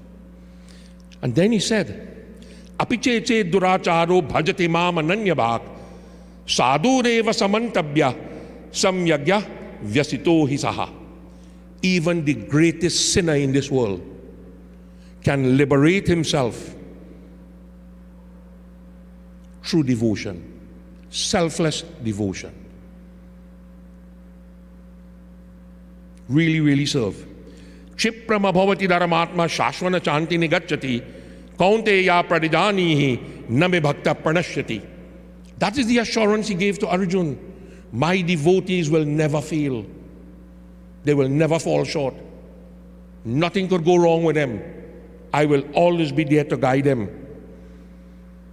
Apiche dasya papebhyo sarvabhyo papa krityama sarvagyanam plavenaiva visrijam santarishyati. We always compare this world as an ocean. You must cross this ocean. How do we cross this ocean if you're a sinner? He says, even if you're a sinner, Arjun, you could cross this ocean. Use me like a raft. Use this teaching as a boat to take us across. This knowledge would liberate you. So great are the teachings that exist in the Srimad Bhagavad Gita. But that devotee cannot do it on his own. Nobody could do it on their own. Somebody has to guide you. And that is where the competent guru comes from. That is how the guru fits into the picture. A guru who has realized God could show you how to realize God. A guru who concerned about what my account going to look like at the end of the month. Kanana sune akana suje. One deaf, one blind. That's a bad combination. A blind guru leading a deaf chela, That is problem you don't want. That is why Sanatan Dharma emphasizes competent guru. Look for them, you will find them. Look for them. Right in this country, we had pundits who were genius. Genius. As I was explaining to the Paramacharya, the Mangalastakam was written by a Trinidadian, and that is being used universally. I got the American RCO in Connecticut, they start using it too. And they don't understand how a Trinidadian could write this. That's how good we are here. But get rid of the ego. Nobody's bigger than me, I'm not bigger than you. Get rid of that. Right problems. He says, Arjun, Kshiprama bhavati naramatma. The day the devotee begins to worship me truthfully, he becomes Dharma Atma, a great soul. You want a better example than Valmiki? I don't think anybody could get a better example than Valmiki. Valmiki used to kill for fun. A man killing people for fun, something wrong, boy. And he could change. He could change. He could be inspired to change by chanting the name of God wrong side. Not chanting the name of God. He wasn't saying Rama, he was saying Mara. Mara means to kill. But the faster you say it, Mara, Mara, Mara, I become Rama, Rama, Rama, Rama. Same thing as the Gita. The Gita is a very big book in the literal sense. But the entire Gita means only one word. The Gita means the entire teachings of the Gita is based on one word. The Gita repeated wrong side. Tyagi. That's what the Gita is. Tyag. To renounce. Renounce what? Renounce everything material to gain everything spiritual. One word. It took 745 verses to come up with that one word. That is how deep this thing is. So great. We could climb to unimaginable heights. Unimaginable heights. There is a term they use for it. It is called Gita Nitya Nutanaha. That the Gita is capable on its own, it doesn't need our help, on refreshing itself. The Gita could refresh itself in the light of changing circumstances, changing time, and changing place. The Gita is always applicable. Regardless, Desha Kala Mai Samay Bichara. Regardless of the country, the time, and the circumstances under which we live, the Gita could adapt. Who makes it adapt? The Gita. It adapts to suit that. It is the vehicle that we should use to see the truth, which normally remains unseen. That is why one of the name of the Gita is called Tattva Darshanaha, the hidden truth. It's always there. Through the ages, this Gita has enlightened people that they themselves didn't know. They could be enlightened so. Mahatma Gandhi is one of them. He was so impressed with the Gita that he wrote a book called Gita My Mother. And he says that every time I find myself in trouble, I close my eye and open the Gita. And every time I open the Gita, I find a verse that could rescue me from the situation which I am in. Ageless, timeless. It's always there.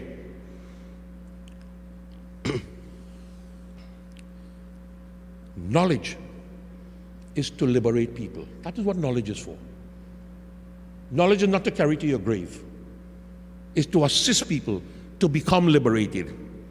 Gita Mashritya Bahavo Bhuvajo Janakadayaha Niradod Kalamakalu Ke Gadaste Paramam Padam. This is a very interesting verse in the Gita. That many great kings in the past have liberated themselves through the Gita. Raja Janak was one. Janak was born in the cycle before the Gita. And that confirms my theory that the Gita is timeless and the Gita is ageless. If there's one example you could use, Raja Janak. He was born thousands of years before the Gita. And yet the Gita liberated him. How? Because it is timeless. Its message is always new. There are three major diseases that we all have. All of us have it. One is called Janma, birth. One is called Mrityu, death. And one is called Vyadi. But all of us don't have that one. Vyadi is when you get sick when you get old. So we get in there. The Gita is the cure for all three. That is the topic I wanted to choose. And I was forbidden from using that topic. The Gita as the greatest medicinal book. My topic was really going to be the Gita medical encyclopedia. That was going to be my topic. Until the chairman of the foundation said, no, I want you to handle ageless, timeless. I see, you need scholars to do that. You need scholars to handle them kind of topic. He said, you could do that job. I said, okay, we could do it as best as I could. I'm not saying that what I say is, I am the authority for this. No way in the world. Many people have forgotten one of the most beautiful verses ever written in the Gita was written in chapter 18. When he looked at Arjun in the eye and he says to him, Arjun, Ishvara Sarva Bhutanam Hridesh Arjuna Tishtati. Where do you think God is? God is inside of you, Arjun. I reside in the heart of each and every one. That is where I am. People have forgotten that. And they started looking in the wrong direction outside. What we also fail to remember is that when we were born, people thought we had a date with death. No. Our heart has an expiry date. When that stops, that's it. The heart has an expiry date.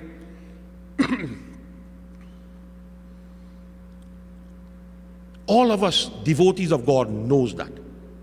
And through time, many devotees knew that they had an expiry date.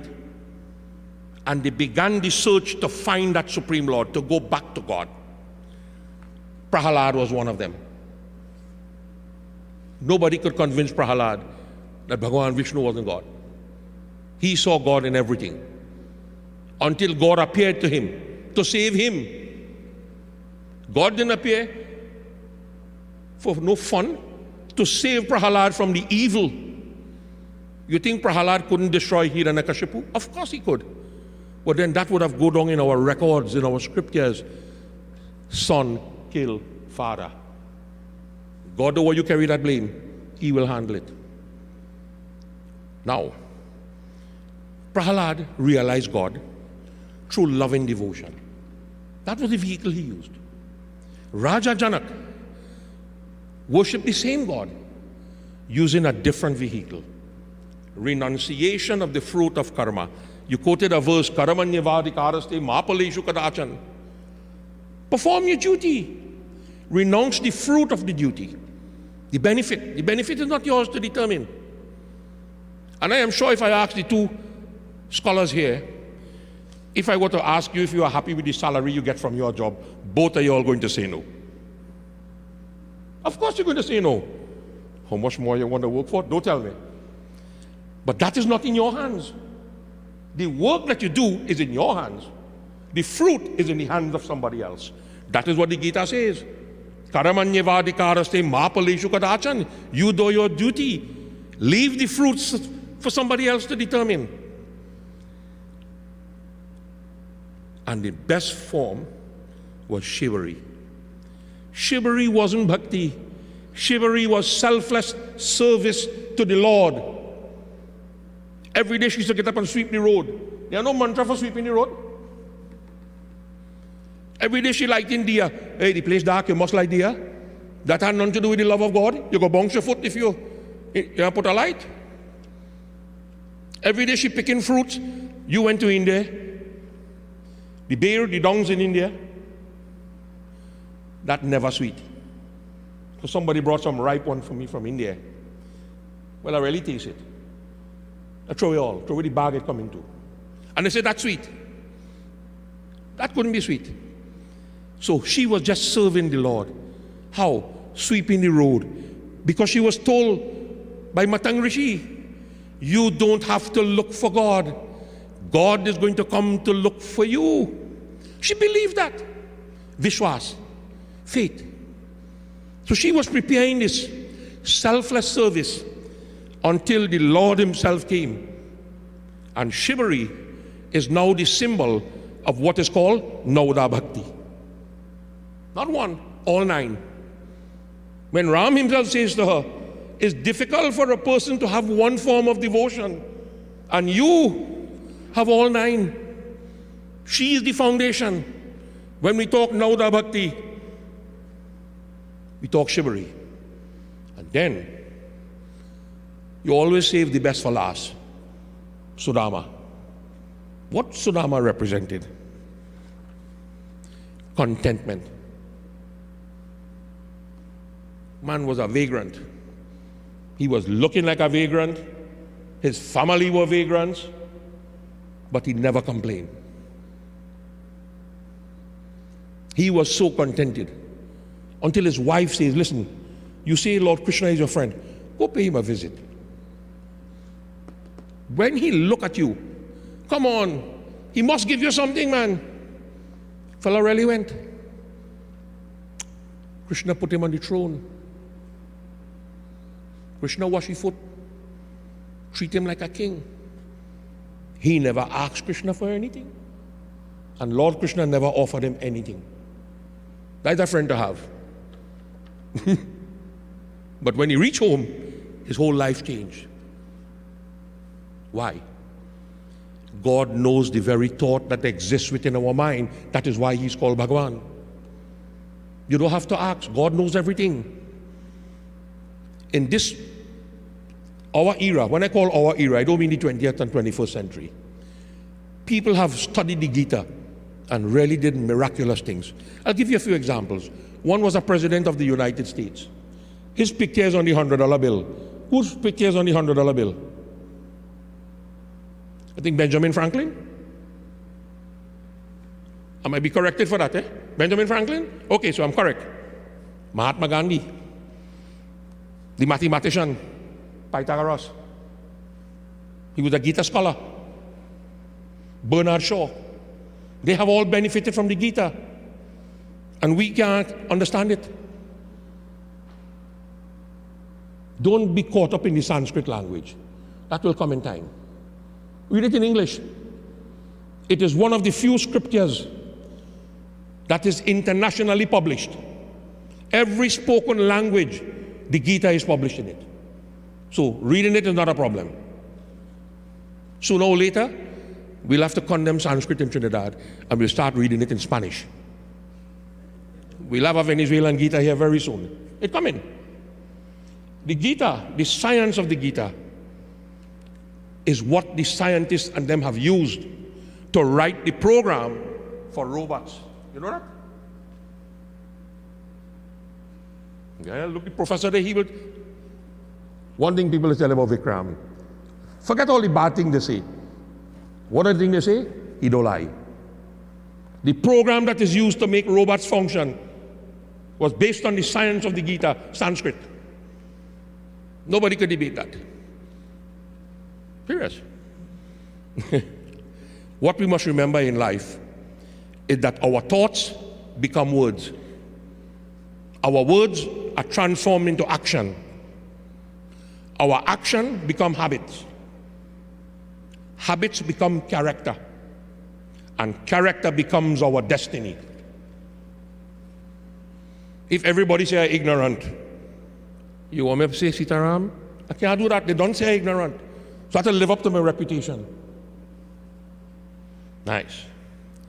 How to get assistance to reprogram our destiny back to Lord Krishna. That is the scheme. How to get reprogrammed. Because we have to reprogram it now. Geetartameka kalopi shloka madhyaya evacha sansmaran tyakta dehe prayati paramam padam. One verse of the Gita I'm now going to explain to you how powerful this Gita is. One verse in the Gita could liberate you from birth and death. One verse. Forget the 700. Pick one.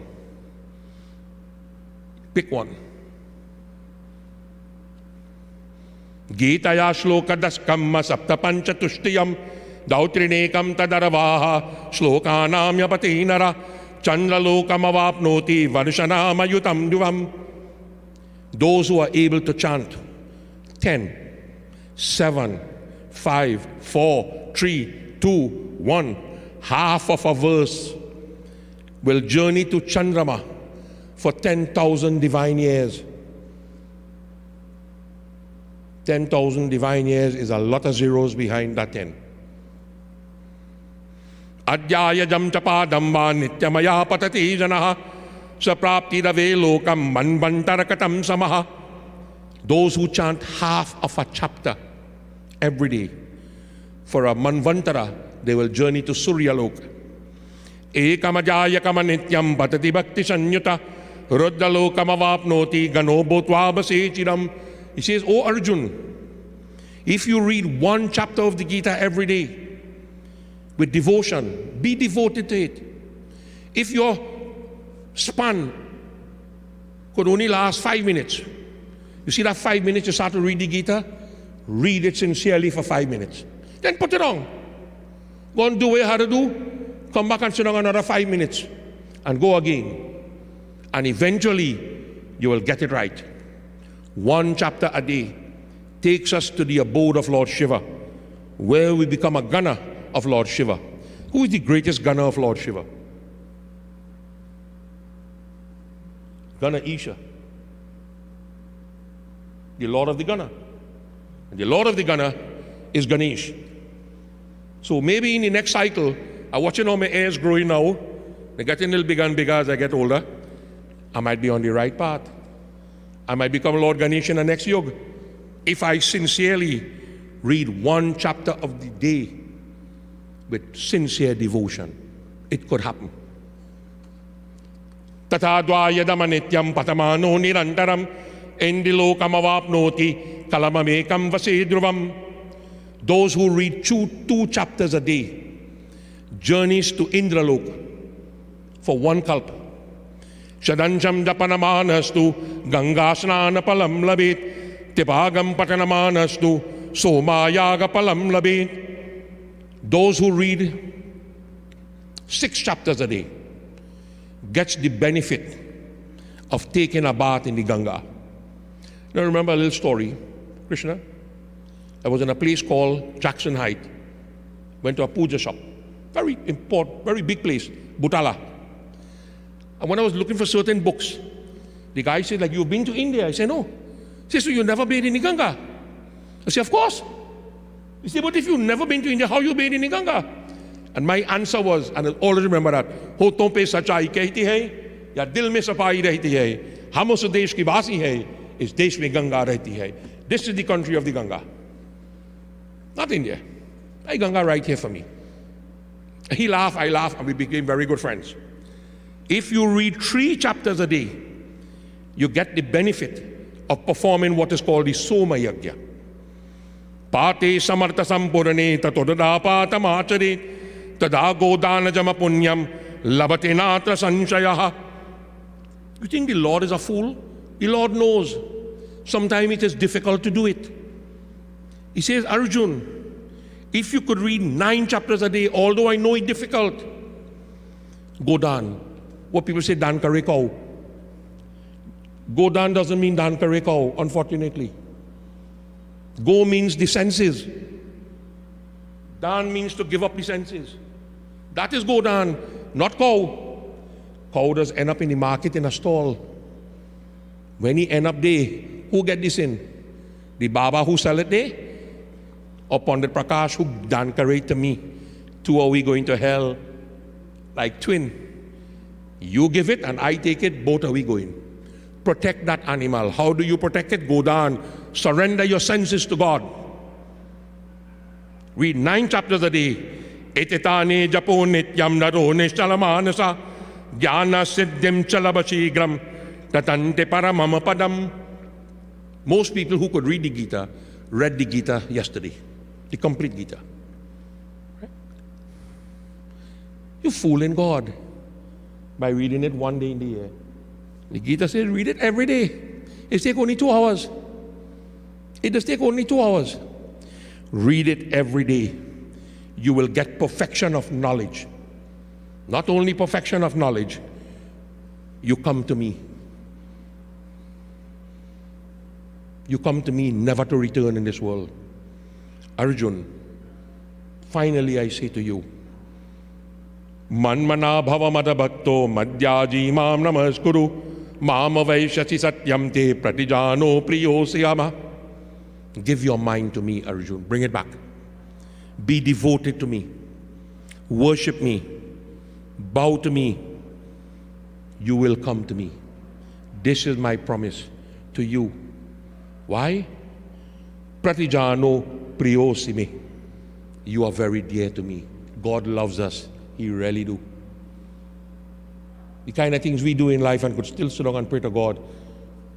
God had to really love us. Sarvadaraman parityajam mamekam sharanam braja aham tva sarvapapebhyo mokshashyami mahashutaha. Surrender everything in the end to me, Arjun. Everything originates in me and it comes back to me. Surrender everything to me. Who am I? I am that all-powerful Lord, Arjun. Seek refuge in me. I shall absolve you of all sin. That is my job. I will do that for you. Just make the effort, Arjun. And the last thing he says, do not worry. This is my promise to you. I would also like, before I close with the final prayer, to offer my thanks to the coordinator of this program, who unfortunately is 12,000 miles away from here. Technology, man. Technology. So when you speak to her, tell her I say thank you. Well done.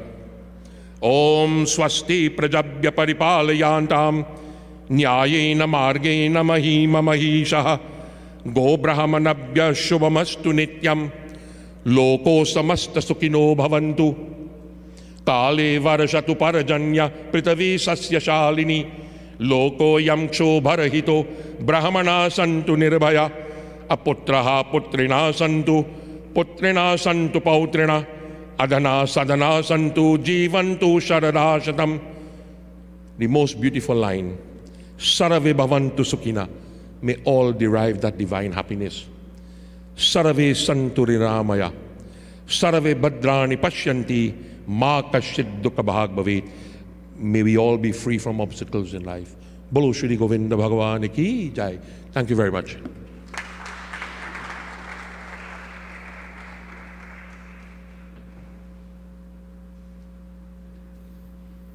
Thank you very much, Pandit Vikramaditya Maharaj.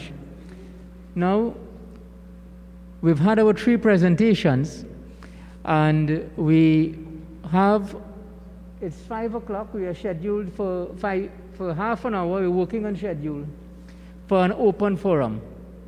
Now, we have you present in the audience, and also those who are viewing, and I've already gotten some questions. But I want to open the floor firstly, if there's for anybody in the audience present who may wish to ask a question, make a comment. If comments, would keep them short. And then we would, the protocol we would use is once the question is asked, we'll allow each presenter in turn to make an input on it once they so desire. Yeah? So at this time, the floor is open. Firstly, anyone in the audience, in person, who may wish to make a comment or ask a question, you're invited to do so now.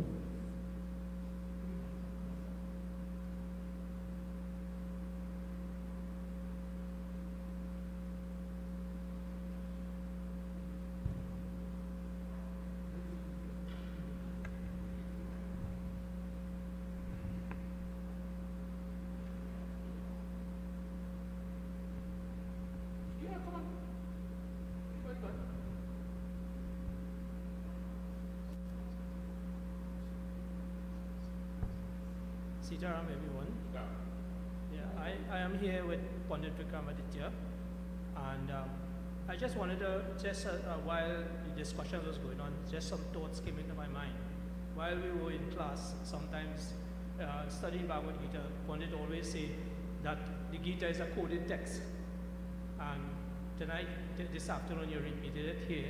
And sometimes I wonder if someone can study the Bhagavad Gita, the Srimad Bhagavad Gita on their own and be able to get that kind of lessons from it. Thank you very much.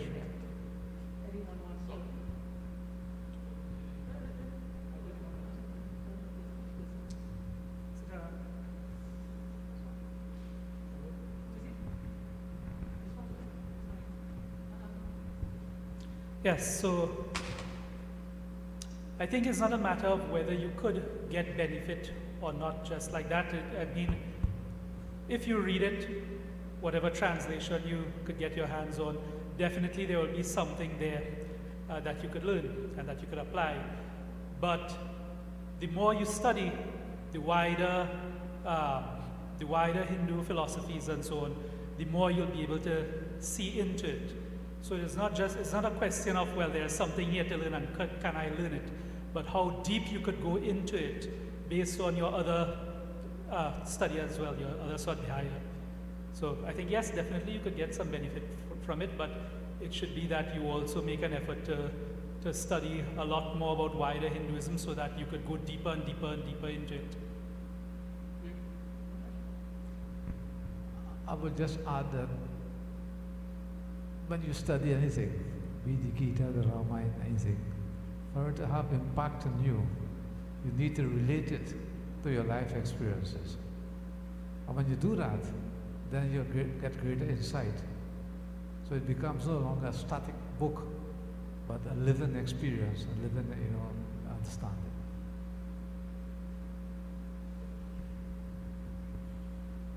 The Gita itself says that no study of the Gita is wasted. But if you want to liberate yourself, okay, there are people who are competent enough to guide you through how to go about doing it. Now, you might do it your way and guess right. But amongst 8 billion people in the world, for one to guess right, they are not good odds. So there are competent people, because there are mysteries. There are things you could read in the Gita that you could take literally and get yourself in trouble. Because the way it is coded, somebody has to really reveal it for you and get you on the right path. Okay, thank you very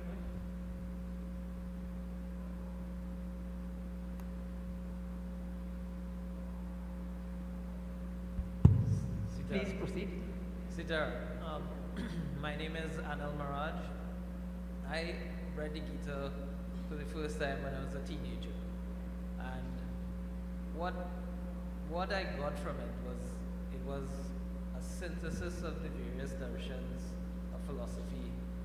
But later on, as I read various commentaries from various sampradayas, you have people who rank the various darshans that my belief was that Krishna was synthesizing all these various approaches to one approach that you can adopt.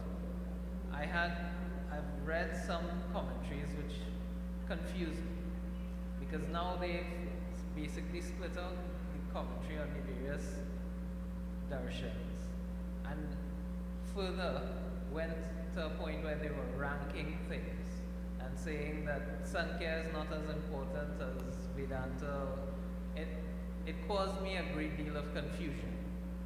And I think this is the forum for me to ask that question and have some comments.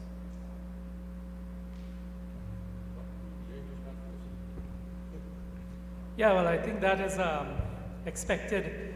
If you look at who says Vedanta is more important than Sankhya, it will probably be a Vedantin, And if you look at the various translations, as I said, and I'm not just talking about the bhashya or the commentary on it.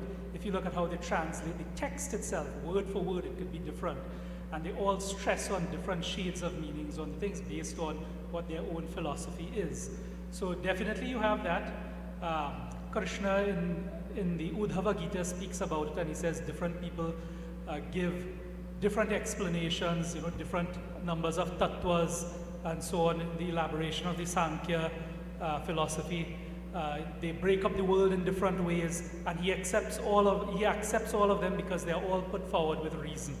So what you have to do is simply just pull out what is the bias, the little biased parts of it, and you can see that in many of the sampradayas. Like, you will see differences come down from when one of the primary acharyas do the commentary compared to when it comes down later on, and you have it becoming more of a competitive space. So creeping into the commentaries come like shots at the other schools of thought. So you just have to be aware enough of the various philosophies so you could pull apart those things and see what the message really is. I would like to focus again on what I said before. Now, if you want to study scriptures or academic exercise, then exactly what Dr. Singh is saying will happen. Because everybody wants to be important. Furthermore, to add to that, whoever writes a commentary, he gives his view, her views. As Pandit Vikram said, there are 8 billion of us. So you have to ask yourself in the first instance, why am I studying any scripture?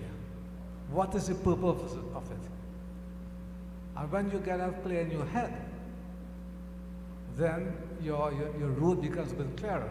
So I'll give a quick example. So the man who was developing the atomic bomb, Dr. Oppenheimer, he was so troubled when he knew how many people would get killed. So he looked at the Gita of Solace. If I only read that, and it gave him a sense of peace. And I think that is for us in life. And my own experiences too, when you go out there and work in various environments, political environments, it's a different world you meet there. And what you need is some sort of peace within yourself and some clarity on your way forward.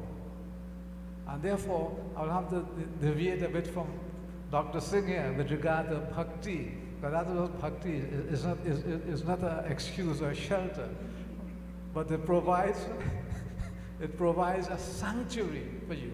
So I would say, to put it in simple terms then, use bhakti as a platform, faith in God, to move forward, and then study with that in your mind. And again, I want to emphasize, look at your everyday experiences. So the study of the scriptures become a real, living, issue, as opposed to a book that's static with words.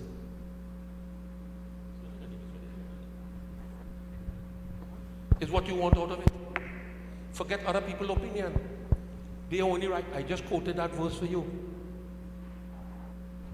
Ati vichitta raghupati janahi paramasujan jayamati manda vimoha basa hridaya darahi kachuan.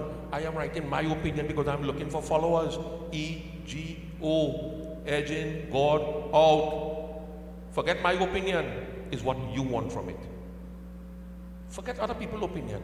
And the doctor is right.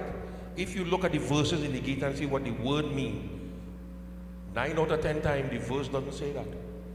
The word meaning is different. So you could get what you want. Forget what somebody else get out of it, or what they want you to get out of it. The Gita is the truth in hidden form. Unravel it yourself. You could do it.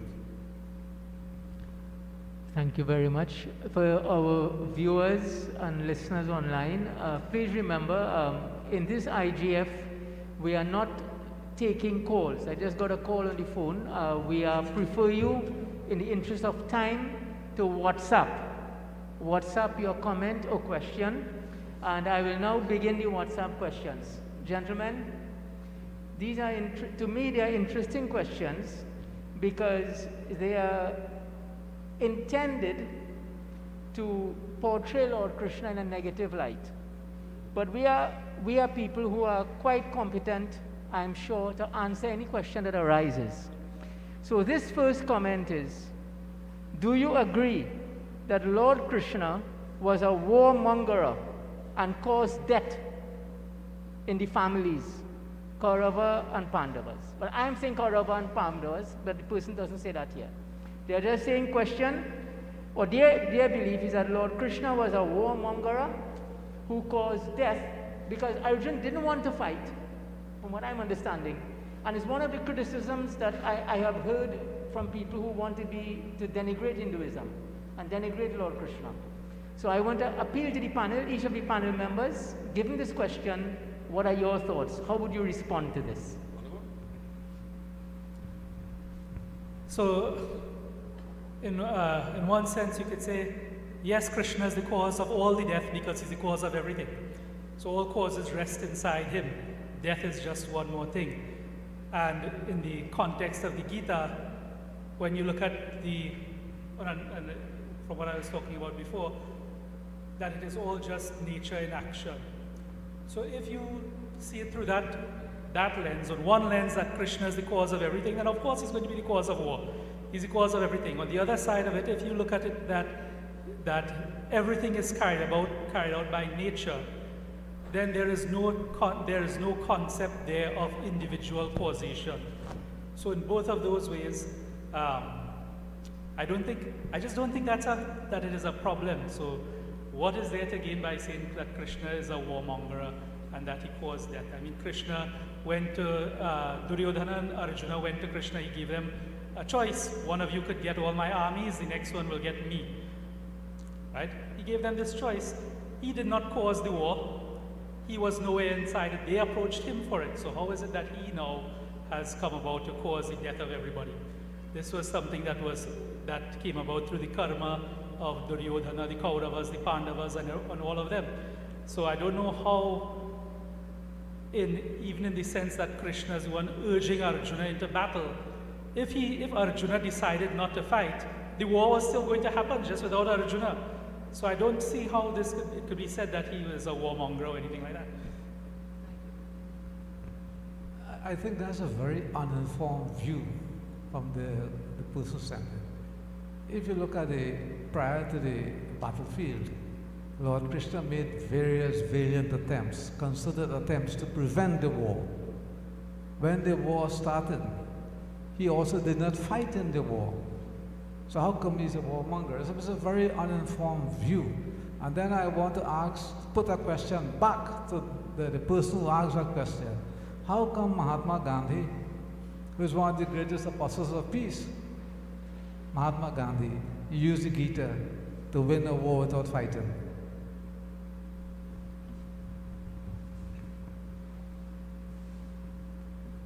The sad thing is, only Bhishma and Drone saw the universal form of Krishna when he went to the palace to prevent this war.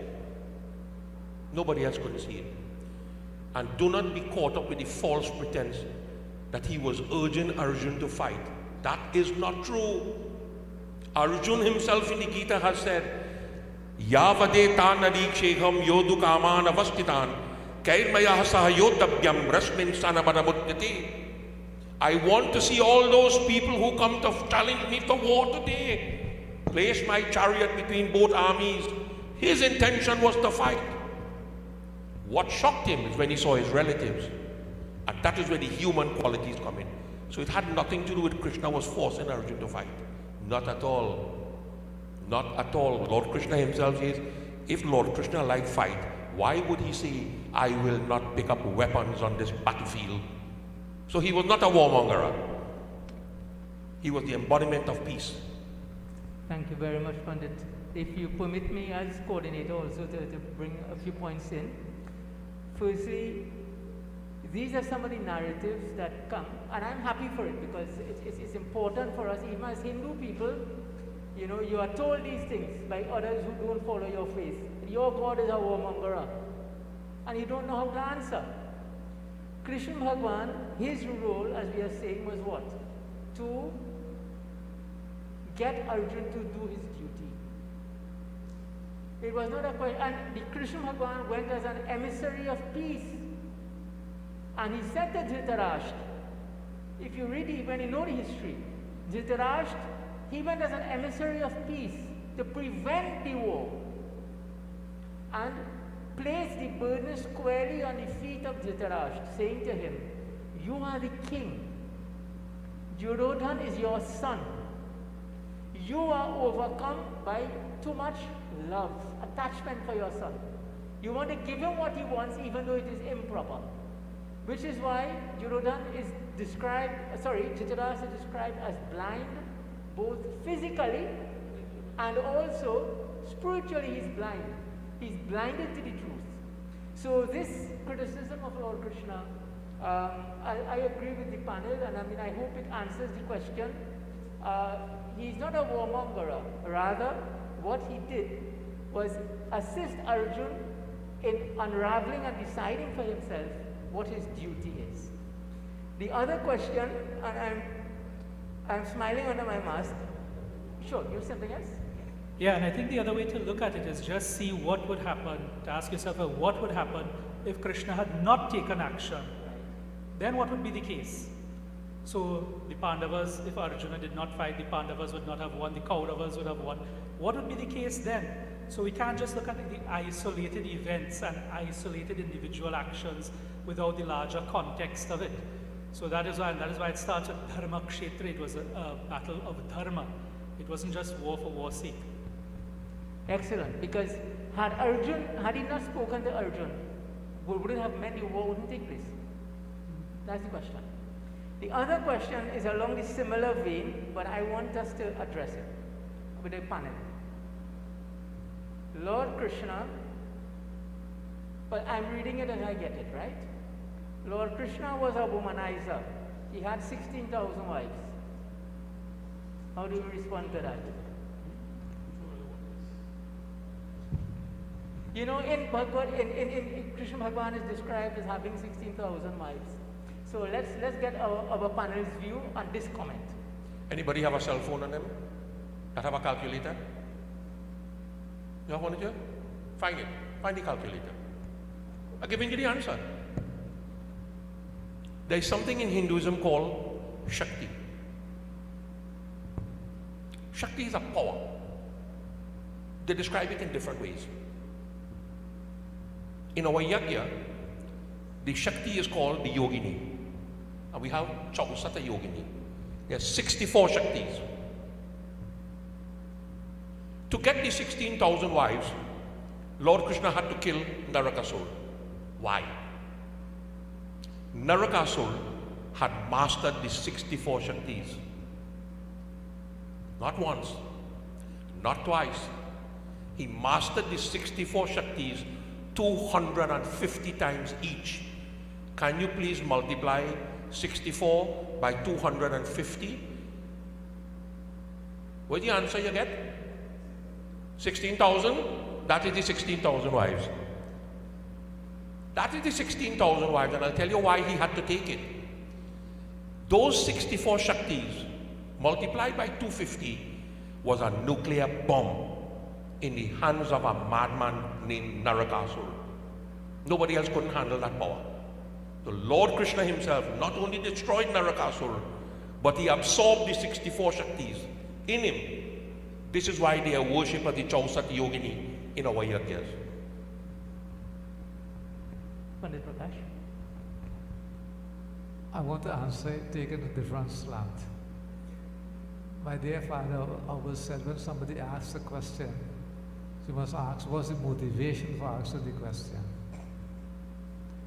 So I will ask myself, what's the motivation of that person for asking this question? And I want to refer to a case in Europe, I don't want to call the country, but there's some women who don't get married, and they sued a Hindu grouping for saying that Lord Krishna, that Hinduism is a moral religion, that the God has 16,000 wives. Mercifully, the Swami didn't run to court or anything else. He asked a question in court. He says, when you take your vow to live a celibate, he asks the nun, to whom do you take that vow to be faithful to the marriage? She answered the question, to whom? We on television, I don't want to call names, in case Pandit gets sued. He says, how many nuns are there in this world? millions. This is not your person who you prefer, who you call God, have millions of wives. You say mine is immoral. What about yours? I rest my case. I would like to give yet another view. So what? So what if he had 16,000 wives? Is just having a wife something unethical? So having 16,000 of them makes him a womanizer? What was his behavior with these 16,000 wives? Did anybody ever look into it? Is there any record of it? So what if he had 16,000? How many wives makes you a womanizer? You could have one wife and be a womanizer. It doesn't have to be 16,000. It doesn't have to be multiple. It doesn't have to do with the number. It just has to do with your mentality. So what if he had 16,000 wives? You have to dig a little bit deeper in it than that. Also, there is also when he had the Ras Leela dance. For every woman that was there was a separate Lord Krishna. Yeah? Sometimes what happens is we want to place human conditions on Bhagwan. And secondly, another same thing with Narakasur, the wives as they were. There's another explanation given where he gave his name to these women in order to protect their honor. I want to share with you also, you see, it's important, it's nice, it's good discussion. Are you aware that during British rule in India, there were attempts at conversion, obviously. It continues even to today. And people have a right to follow whichever religion they want. That's fine. But when actions are taken that basically the intention is to portray Lord Krishna in a negative light. You know, there's this story where Lord Krishna stole the clothing of the gopis, right? And what was done in the 1800s is many in order to say, look, my God better and yours ain't good. Calendars were printed showing Lord Krishna stealing these clothes, not by Hindus. In other words, these are all some of these questions that arise, and we need to address it and accept it. It is really attempts at the same thing, saying my God better than yours. Those sort of things that arise. So those two questions, I guess, they are not new. They are not new. They have always been there, and it should be dealt with as discussed.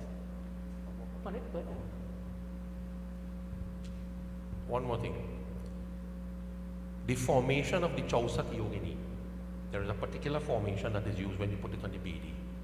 Panditji, I'll give you a copy of it, a colored copy. And I want you to look at the whole thing and tell me what you see. And look at the eye of it in the center. And then you will understand. You see, in Sanatan Dharma, we have a river in India called Ganga. Right? We have pictures of a woman named Ganga, and we say that she is the representative of Ganga. So we take these Shakti, these powers, these forms, these names, and give them a form. And that is how people misinterpret it. By looking at the form and not the reality. Something totally different. Okay, we have another question, a comment and then a question. This person says, when I read the Gita, I get uneasy, she says depressed, because I feel the high level of the Gita is unreachable. Oh, she feels, I said she, I don't know if it's he or she, sorry. And the question is, can an ordinary householder people attain the greatness as prescribed by the Gita? Shibari reached it. She was worse than a householder. Everybody could reach it. Is what level? You have to read the Gita with an open mind. You have to be sincere. You have to be selfless when you're doing it. Don't read the verses in the Gita and want to judge the verse. You don't have that competence. Let me tell you something. There's a guy in India they call Sarvapalli. What's his first name? He was the first president of India. Radhakrishna. Sarvapalli Radhakrishna wrote a translated Gita, a translation of the Gita. And I said to one of these scholars in the Gita, a Gita conference in New York, I said, do me a favor when you go back in there. Find all the copies and burn it for me. He's a disgrace to Sanatana Dharma. Right? Because he slanted everything the way he wanted it slanted. The Gita is for everybody. There is no high in the Gita, there is no low. There is no rich, there is no poor. The Gita is selfless journey to find God. If she reads the Gita selflessly, she would reach the level she wants to reach. So I understand the question and the anxiety around it. In the tradition, when you study the Gita, if you go to a traditional Vedantic school, for example, is considered an advanced text. And traditionally we say Vartikantam Vedantam. In order to understand the Vedanta, you have to read up to the Vartika. That is, you have to read the Sutra, the Bhashya, the Tika, and the Vartika texts. All these are layers of commentary. So, and it is said that without understanding all these various layers of commentary, you really wouldn't get what the text is trying to say. And you have to remember that these texts come out in a time when it was really a Guru Shishya Parampara. So there is continuous clarification and discussion and engaging with new issues and new types of questions and so on. Right, so I understand that there could be some trepidation when you read the Gita, because you do come across philosophical terms that you might not be familiar with. The Krishna is not elaborating a philosophy from scratch, as like if you go to school where they would teach you Tattva Bodha first, and they define all the terms, and then they teach you systematically about it. Arjuna has some base set of knowledge, and he is speaking to that. So he gives in summary form a lot of the philosophies. But that doesn't mean that you can't get anything out of it. And I think we addressed this question with one of the earlier audience members as well. It is not that you can't get anything out of it. The Gita is something that will reveal itself with more and more study. Not only study of the Gita, but study of the wider Hindu philosophy as well. I just want to draw an analogy. Firstly, in Trinidad, people have difficulty in mathematics. There's a mental block. You're told that mathematics hard, and you go to school and you meet all these kind of weird notations, and you see no relevance to life. That is the issue. So right now, there seems to be a perception that the Gita is a highfalutin book, and therefore it's difficult to understand. It's a mental block. That's why I said initially that scriptures are meant to be living commentaries related to you, the individual who reads. And therefore, you can see the Gita study that way. In addition to that, you have the Raam Gita and the Ramayana. And it's easier to understand that it's within a context of a history.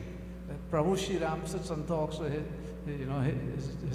citizens, right? You have Gita with Bhagavan Krishna, right? And what's his name again? Udhav, right? So again, it's within a context. The Gita seems to be separated from the context in which it is. And therefore, you need, I think the point, Dr. Singh is saying, look at the wider things. But I also would suggest that the purpose of scriptures is to improve your living, to make you better understand relationship with you and God. It's not a theoretical sort of exercise, academic exercise. It's a living exercise. Philosophy is not about old fellas drinking coffee and talking about kind of abstract topics. It's about living. Philosophy is about living. And the Gita is about living. So again, I want to emphasize that when you study Gita and any scripture, relate it to your life, and it's going to have a lot more meaning. If I may just add to this, to the person who sent this question, I would like to suggest to you, yes, Gita can be daunting if you are trying to start from page 1, reading everything and trying to understand. Even for scholars, people have spent their lives in reading and preparing for Gita. Sanskrit is one thing. There are many copies that are available. Now, I am not, how shall I put it, advocating anything other than to say, I would recommend you get a Gita press copy of Bhagavad Gita where its translation, very simple.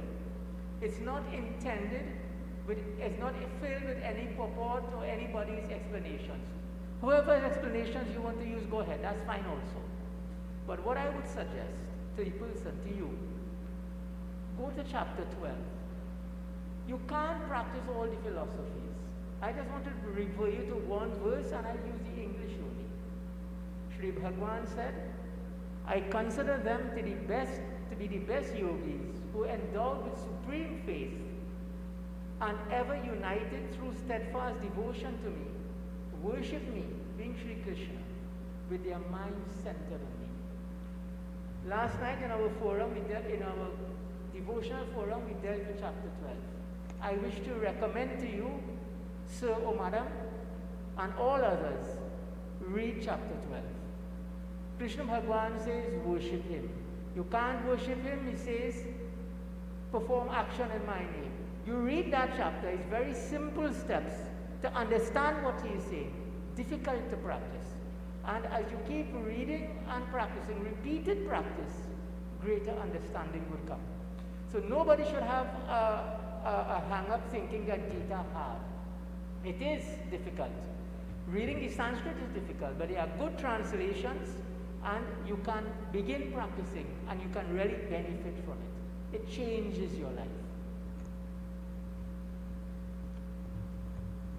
There are two other questions. I'm not sure the time.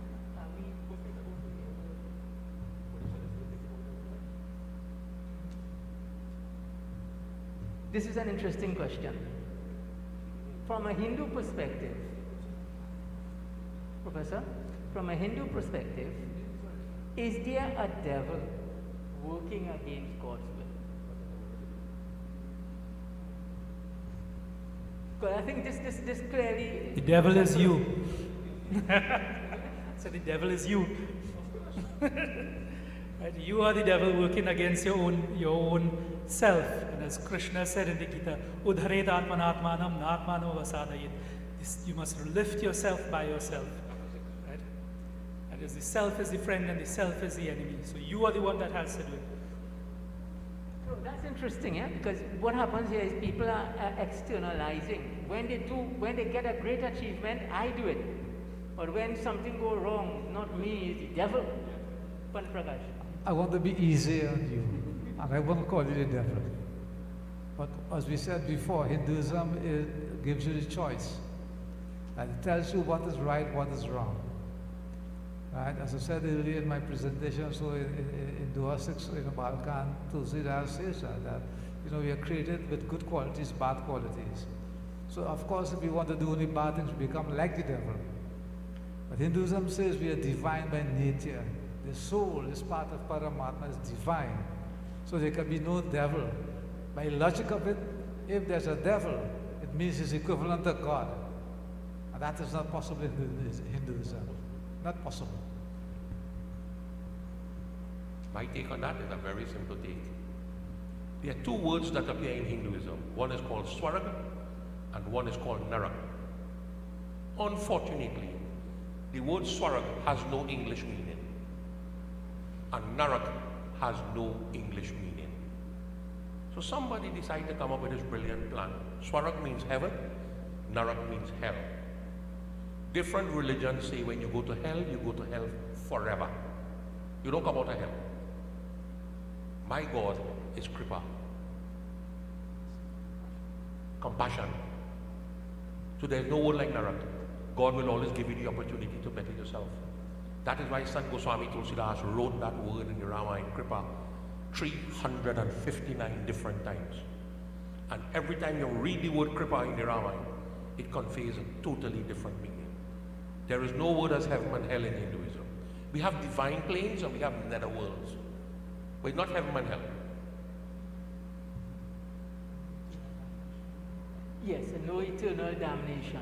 That concept doesn't exist in Hinduism at all. And it's only through study can these concepts of Hinduism be understood. And I think this brings me to the question. This one was a question that came earlier by a devotee. looking at the efforts that the IGF is making, the question is, what more can we do to promote the knowledge of Bhagavad Gita? Because Gita Jayanti has not been traditionally a very popular festival in Trinidad and Tobago. And my own take on it is because it's too close to end of year. And people are interested in other activities. I would just share this with the panel. When I first decided to start Gita Jayanti, IGF, people actually said to me, Pandit, you're mad? You're going to do that in December? Who come in? We've had IGF on Christmas Day already, when Gita Jayanti fell on Christmas Day. So, firstly, for my part, as a chair of the International Gita Forum Caribbean, to every Hindu who is seeing or listening to this broadcast, to every temple management committee, whether you're Mahasabha, SWAHA, Kendra, whoever you are, did you have Gita Jayanti celebration in your temple? And if not, why not? I want to submit to you that we need to promote, so I'm answering the question in one way, that our temple institutions need to promote Bhagavad Gita more. We need to promote Gita Jayanti more. I remember, as I said in an earlier presentation, when it was stated that Hindus, after Kartik Nahan, by a leader of another Hindu organization, that after Kartik Nahan, Hindus on vacation till the end of the year. That is improper in our perspective. So what more can we do? My response as chair firstly, before going to the panel, and after this we will have to conclude here, is we should, each of us has a duty to study Bhagavad Gita ourselves, and two, to get our temple institutions more involved in promoting Bhagavad Gita. These are, in my view, some of the things that can be done. I invite the panel each in turn to make their inputs on this matter.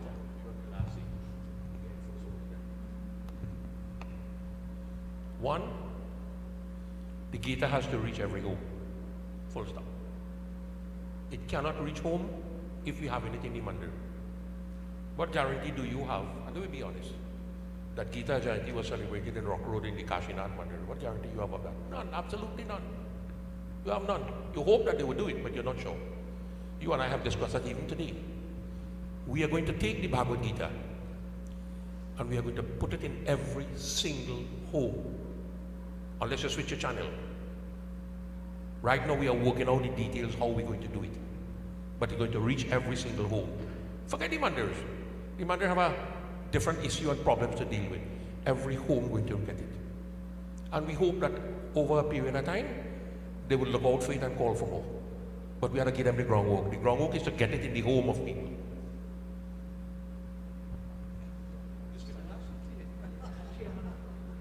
So I think if the question is about building some sort of social presence and so on, and heightening the celebration, then nobody goes to celebrate anything unless it makes a difference to their lives. So you have people like Sadhguru who came down. How did he, who doesn't have a base in Trinidad, come down here, and how many thousand people came out to see him? Why was that so? It's because he is disseminating information in an easily digestible form that reaches people. So we can't sit down and just come in the Mandir one day, a week or a month or however long it is, and the Gita remains as something far removed from everybody, and then you tell them, come to Gita Jayanti. So it has to become a part of everything, and it has to come with an entire strategy of how to reach people and how to have it inform their lives. And when people start to feel that this thing is really informing their life, where it is really making a difference to their life, they will come out. You wouldn't even have to advertise it. They will come, they will ask for it, right? So I think that is the thing that has to be done. There's a lot of groundwork that has to be done in getting out in both, not only the knowledge, and as I said, in the preparation of the people who is delivering the knowledge, in the technologies and so on that you're reaching out with. All of these things that are needed have to be developed, and they have to be developed for us sometimes from scratch. So when I spoke about what is the dharma kshetra that we find ourselves on, is our society one that is prepared so that we can actually enact dharma, make these things happen? This is what I was talking about. So do we have these structures in place as a community to make these things happen so that people will come out? I just want to make a few comments on that and put it in the context of not only Gita Jayanti, because it forms a larger part of Hinduism in terms of Hindu education and scriptures. And I think, yes, we can give Gita to all homes. Panditji, actually, in SWAHA Ashram, every home of the member of the temple has at least one Gita. He did it about 2 or 3 times, I believe. I didn't see any market improvement in studies of the Gita. I think what we need to do, like I said, we need to, everything sits on a platform. The Gita studies or the Ramayana studies or Upanishads. And the basic question we have to ask ourselves, and it's a very unpleasant question, very uncomfortable for most Hindus. Do I feel any obligation at all to be a part of the Hindu family, to join together, to study? And unlike other religions, there is no compulsion in Hinduism. You can do puja once a year, once every 10 years. You could never go to the temple. So where's the compulsion to study anything, including the Gita? So I think that is a more fundamental question we need to address. It's a very difficult question. There are no easy answers. But until we do that, then we have to ask ourselves, how can we get solutions? I'll just end by saying this. I know business places who close on Fridays, saying, I can't work on Fridays. I own up businesses, I have more important things to do to pray. I know many millionaires in Trinidad who go to church every Sunday because it's important. I also know people in Trinidad who have 1 level and say, too important and bright to go temple.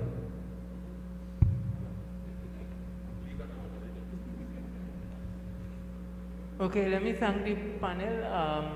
I think what is needed, as I conclude, I would like to invite the chairperson of SWAHA, Raam Dhaam, the organizing committee, Usha Rimol, to make her way to present the vote of thanks. As she does that, on my own behalf, on behalf of Kalyani Vani Prasad, the coordinator of the International Gita Forum, who currently is in Birmingham, but continues to work. Firstly, I want to thank her for the ongoing work in making sure this forum continues in the way it does. And to everybody, what I want to suggest is that this last question, let us go home with it. What I have noted too in putting the IGF together, the other issue that arises is one of funding. If we want to develop our festivals, then it has to be funded. And I make an appeal, and I can't appeal to non-Hindu businessmen and women. I have to appeal to Hindu businessmen and women who I believe have a responsibility to give part of their wealth in promoting their religion. It's akin to some of what Pandit Prakash said in terms of businesses placing God before. So the IGF, your temples, if we want to promote, then funding is also an issue. And I invite businesses who have been associated and others, if you like what you see with International Gita Forum, through SWAHA Raam Dhaam, you can contact us. Work will continue, and we look at promoting Gita further. I thank everyone, and I hand over to the chairperson, Mrs. Usha Rimol Ramkisoon, to do the vote of thanks. Thank you very much, Guruji. Sitaram, Jai Shri Krishna. Spiritual leader and chairperson of the International Gita Forum, Guruji Pandit Manidev Prasad. Distinguished Pandits and speakers on the panel, Pandit Vikram Aditya Maharaj, Pandit Dr. Prakash Prasad, Dr. Arvind Singh, Pandit Gandev Prasad, Mrs. Mala Prasad, members of the executive of SWAHA Sri Raam Dhaam, specially invited guests and devotees of God, viewers on IETV and listeners on IE Radio. This evening marks the end of the 4-day International Gita Forum 2022 with our academic forum. Tonight, I have been granted the honor of saying thank you to all who've been part of IGF 2022. We began with the holy recitation of the Bhagavad Gita. To those pundits, I say thank you. To the Paramachar of SWAHA, Pandit Haridev Prasad, Pandit Manidev Prasad, Pandit Vikram Aditya Maharaj, Pandit Omadat Maharaj, Pandit Keshav Maharaj, Pandit Munivad Maharaj, Pandit Abedanand Prasad Sharma, Pandit Jaikishan Shukla, Pandit Tarun Maharaj, Pandit Ishwar Madhu Maharaj. To be part of this spiritual experience, we are most thankful and appreciative. On night 2, we had the Cultural Forum, and I would like to say thanks to the artists including Madan Mukund, Sri Rana and Srimati Susan Mohib, Sri Gyan Ramlogan, and the Dattatreya Kirtan Mandali, Caitlin Sultan and Nishad Sultan, Vijay Ramkisoon, and the SWAHA Sri Raam Dhaam Bhajan Group. Your devotional melodies dedicated to Sri Radha Krishna was indeed very inspirational, and we appreciate you taking the time to come and be part of International Gita Forum 2022. On night 3, we had our devotional forum in celebration of Gita Jayanti. Many thanks to our spiritual leader of SWAHA, Sri Raam Dhaam, Guruji Pandit Manidev Prasad and Pandit Kavish Prasad, who led us in puja to Sri Krishna Bhagwan and also in our Chapan Bhog offerings, where in excess of 56 non-salt dishes were offered to Lord Krishna. I say thank you to all devotees who contributed to these 56 plus dishes. Today, on our last evening, we had our academic forum. We had the following distinguished panelists who have again enlightened us on Bhagavad Gita. Pandit Manidev Prasad, founder and chairman of International Gita Forum, spiritual leader of SWAHA Sri Raam Dhaam, Guruji Pandit Manidev Prasad, Professor Dr. Prakash Prasad, president of UTT and chairman of SWAHA, spiritual leader of SWAHA Divya Ashram, Dr. Arvind Singh, senior lecturer at the University of the West Indies, Pandit Vikram Aditya Maharaj, spiritual leader of Vishwanath Mandir in San Fernando. To you all, I do say we are much obliged for your thought-provoking presentations this evening. To all our sponsors and donors who have made our event a success, many thanks go out to you. To Darren Bukun and the IETV and IE Radio team for carrying all the sessions live. Special thanks to the broadcast sponsors on IETV, Prem Singh Puja Bhavan, S. Ram Logan's Sports and Fashion Center, Roland Tire Importers Limited, Actor Consultants Company Limited, and IETV and IE Radio. To the coordinator of the International Gita Forum, Kalyani Vani Prasad and her team, and all the members of SWAHA Sri Raam Dhaam who have been instrumental in making this 4-day event a success. Many thanks to you for your continued support throughout the weeks leading up to IGF 2022. I want to make special mention of Maya Khilawan, Head of Religious Committee and Food Preparations, Krishnade Rimol for physical arrangements and cleaning, our Facilities Manager, Rudy Ramkisoon, for all his ongoing support, Ravi Rimol for decorations for the festival, Vikash Rimol for audio, and Curtis Ramdeen Singh for security arrangements. Your invaluable assistance and contributions are really appreciated, and may Bhagwan Sri Krishna continue to bless us all to continue to serve. As we come to the end of International Gita Forum 2022, My sincere prayer for all is Bhagwan Sri Krishna's continued blessings for health, strength, and happiness, peace, progress, and prosperity for all. Let us all continue reading Sri Bhagavad Gita with a sense of open-mindedness. Please remember, refreshments are available for all, and I do wish you all a safe journey home. Thank you. Sitaram. Jai Shri Krishna. Jai Shri Krishna. Ladies and gentlemen, devotees, we are now at the end of the International Gita Forum, all sessions, and as our protocol dictates, although the clarity is an academic forum, but it's the end of the IGF. And so at this time, I want to invite everybody to please stand as one final time as we bring this program to an end. We join in Bhagavad Gita Arati. Please stand. Jai Bhagavad Gita, Jai Bhagavad Gita,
Kansachanormardhanam Devaki Paramanandam Krishnam Vande Jagat Guru.